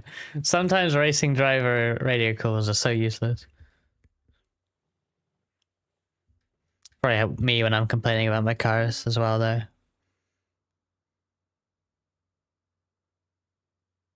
It's funny how things ebb and flow. Like the 6 is now under fire from the 5, even, or the other way around. Oh, they already swapped, haven't they? Yeah, I think.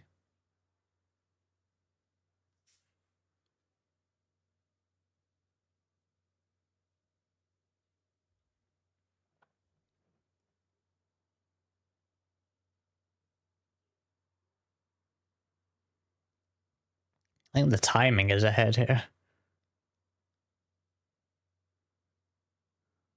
Yeah, I spoiled myself. Look at this move.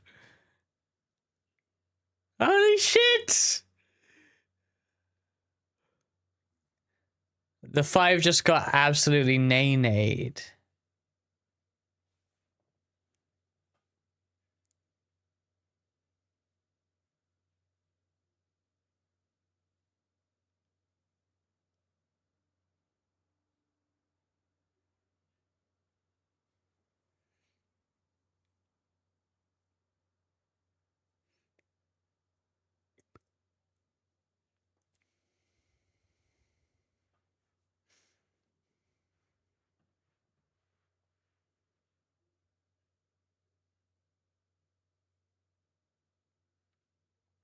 That was very close with the Ferrari, actually. With both cars, almost.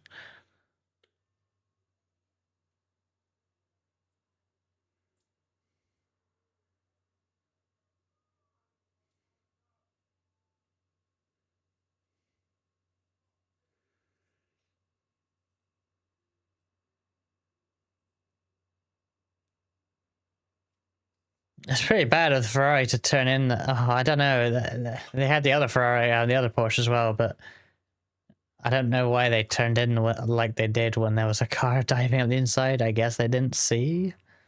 It's just surprising.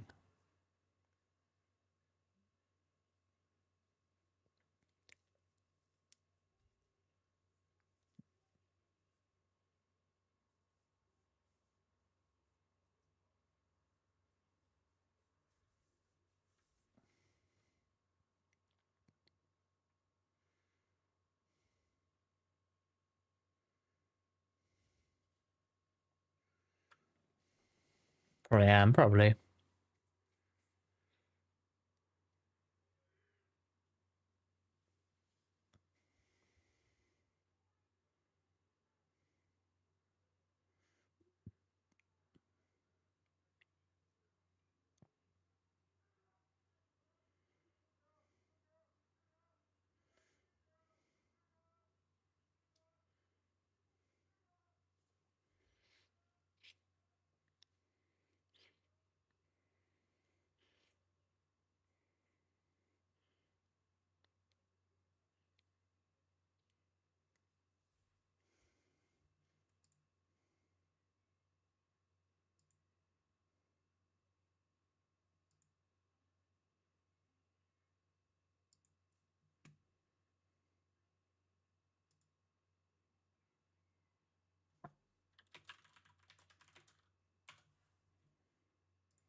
Yeah, I guess so. It's surprising to me, but some of us here probably do this virtually a lot more than some of these sound drivers ever have. So, which is kind of weird to think.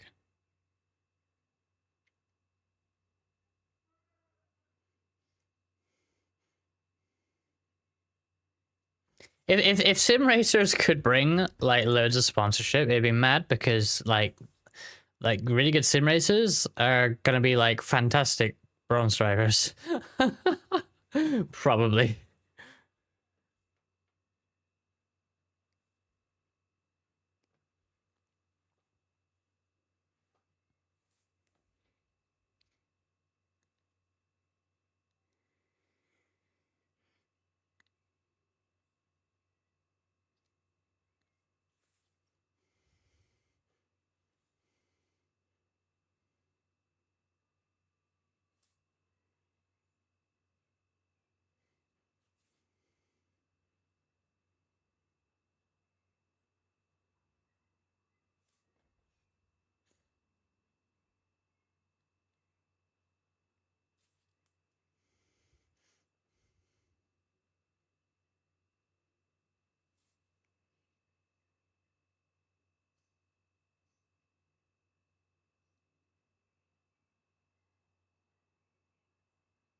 Big lockup for the 7. Wow, and the 7 goes to the IB Styles.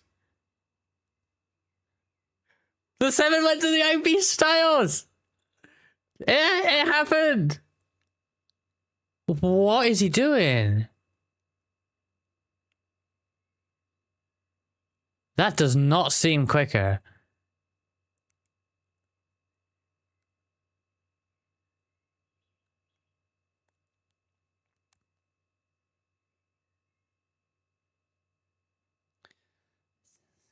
Wow.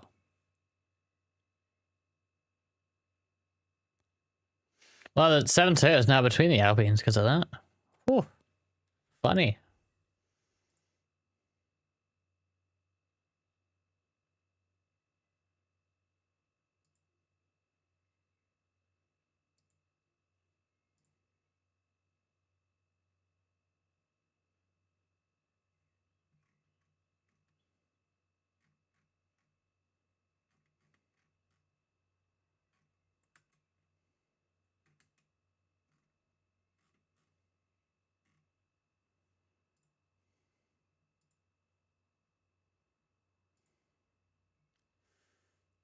Or did you miss the Toyota 7, I think it was. Missed the they missed the Mulsanne corner, big lockup, and they went left and went around the entire roundabout outside the IB Styles and then rejoined.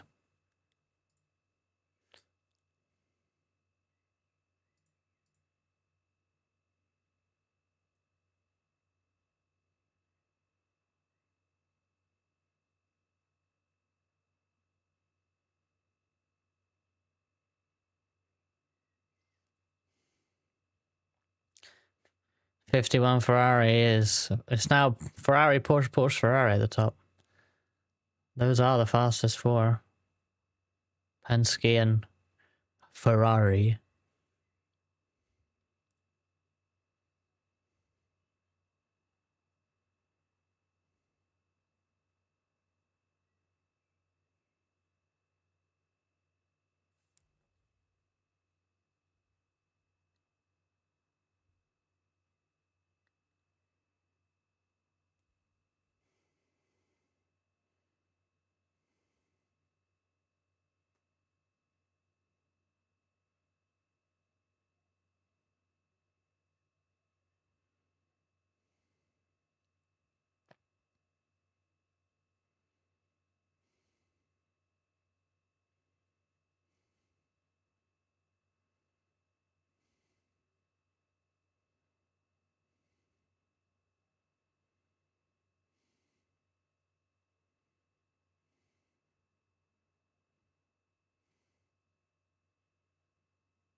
It's not bad for what it is, Cobb, honestly.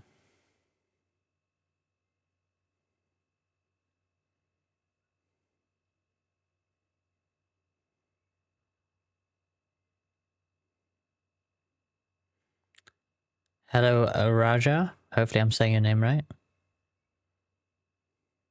Let me know if I'm not. Welcome in. We're just watching Le Mans. Probably gonna only go for like 10 more minutes, and then I might do like a final 3 hours of Le Mans watch along tomorrow, but we shall see. It's probably the same as what you had before. It'll be it was Graham Goodwin and Martin Haven, I think, unless they've changed, because obviously there will be stints. But as always, you can mute and listen to Radio Le Mans. I've been listening to Radio Le Mans for most of this.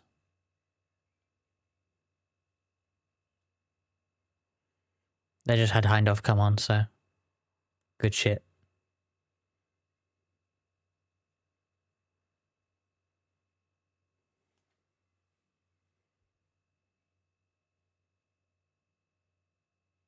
I will do. I'll see how I feel tomorrow. I got the obviously Wreckfest later with Kat, and then I am streaming in the evening with the NASCAR 2003 race, so I might just not want to stream, but we'll see. A racing VTubers Discord. I wouldn't know who.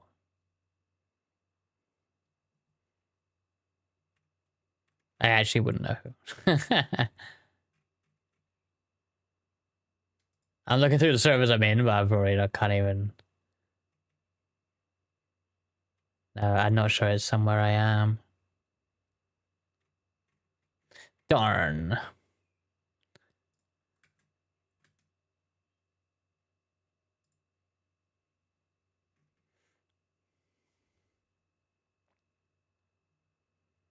I can't guess where you are.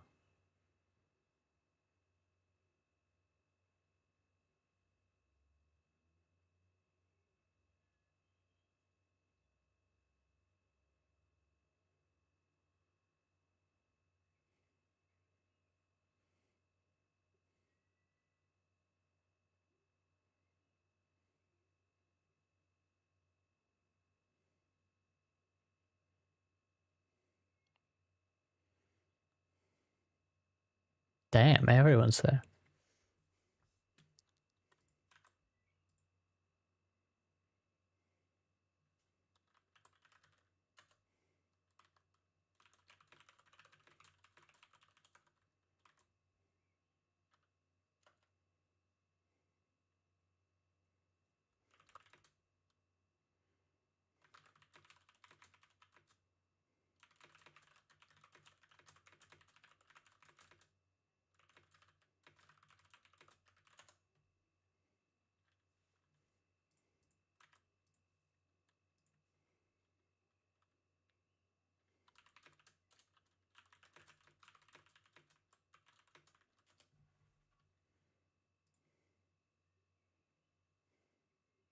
I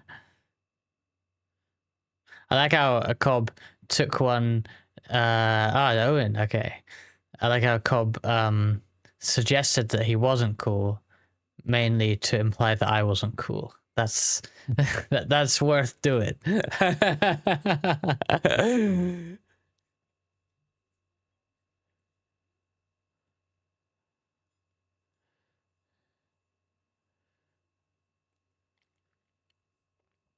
I joined like a load of racing VTuber discords like in the early days, but then like I have so many that I don't chat in like everyone else, and therefore I stopped kind of joining more for the most part.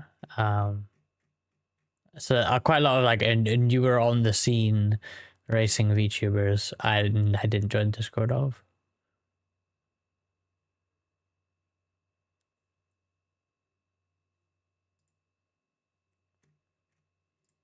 Owen's cool though. Owen does cool stuff with his streams. Really cool stuff. I consider you cool, Cobb. Yeah, the Racing VTubers House Discord chat VC. This is insider racing VTuber info for those of you who aren't one. The VC has been popping off lately. Like we have had like 15 people in that VC. It's amazing to even think there are 15 racing VTubers, but that's not even everyone. Like, it's actually insane.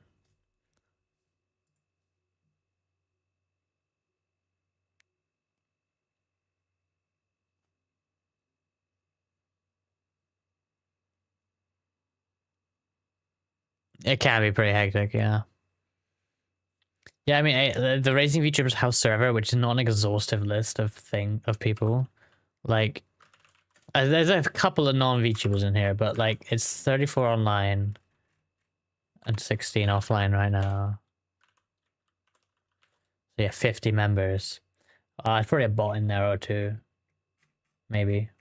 No, I don't think we've got a bot in there even. But we got like 1, 2, 3, 4, 5, 6 non-VTubers. So yeah, 44 in that particular server alone, and that's again, that's not an exhaustive list. That's just the server of people that Ace has invited. So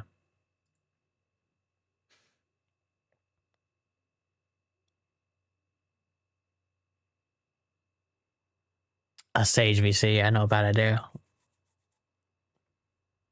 Kind of shocking. Is actually have a lot of racing VTubers. I know, and you know, VTubing. There's a bit of a talk about this on Blue Sky. I won't get into the detail of it, but VTubing or even streaming, but VTubing in particular is no different in that it's not a community. Like there are loads of different people being a VTuber, being a streamer, being a YouTuber, whatever, right?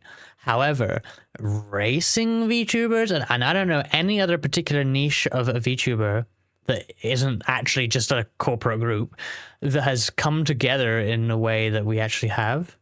There's nothing like what we are, I think.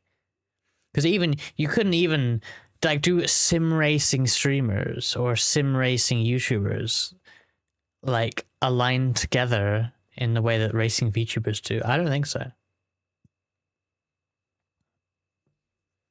I think racing VTubers are quite unique. And I like it.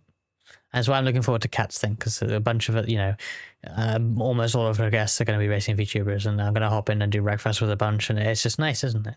I think it's nice.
Le Mans is cool.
Right, I think I'm going to wrap this up. We've been watching for 3 hours of the race.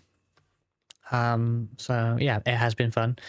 I will be watching and keeping track of it, and I'm sure we'll chat about it in the Discord, !Discord, if you're not already in the Discord. I know many of you are, but if you're not, join. We often talk about motorsport and sim racing and other bits and bobs.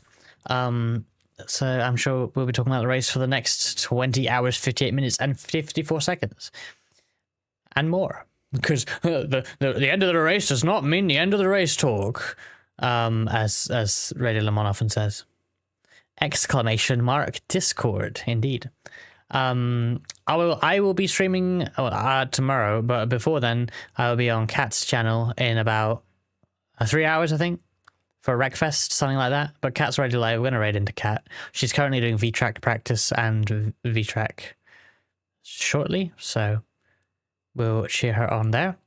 And I will be streaming tomorrow in the evening, about 24 hours after the Wreckfest starts, for a NASCAR 2003 online race with VTubers. We're doing a Daytona 250 in NR 2003, so that's gonna be interesting. I never raced in that before. I talked about doing different sims earlier. Well, here's a different sim, so yeah, if I have time, I'm gonna paint the livery for that as well, because I haven't done that yet.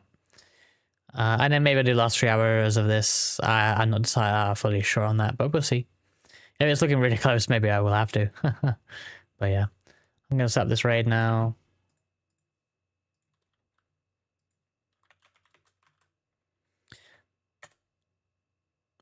Gateway pitting practice. Wait, Matty, are you doing another IIS?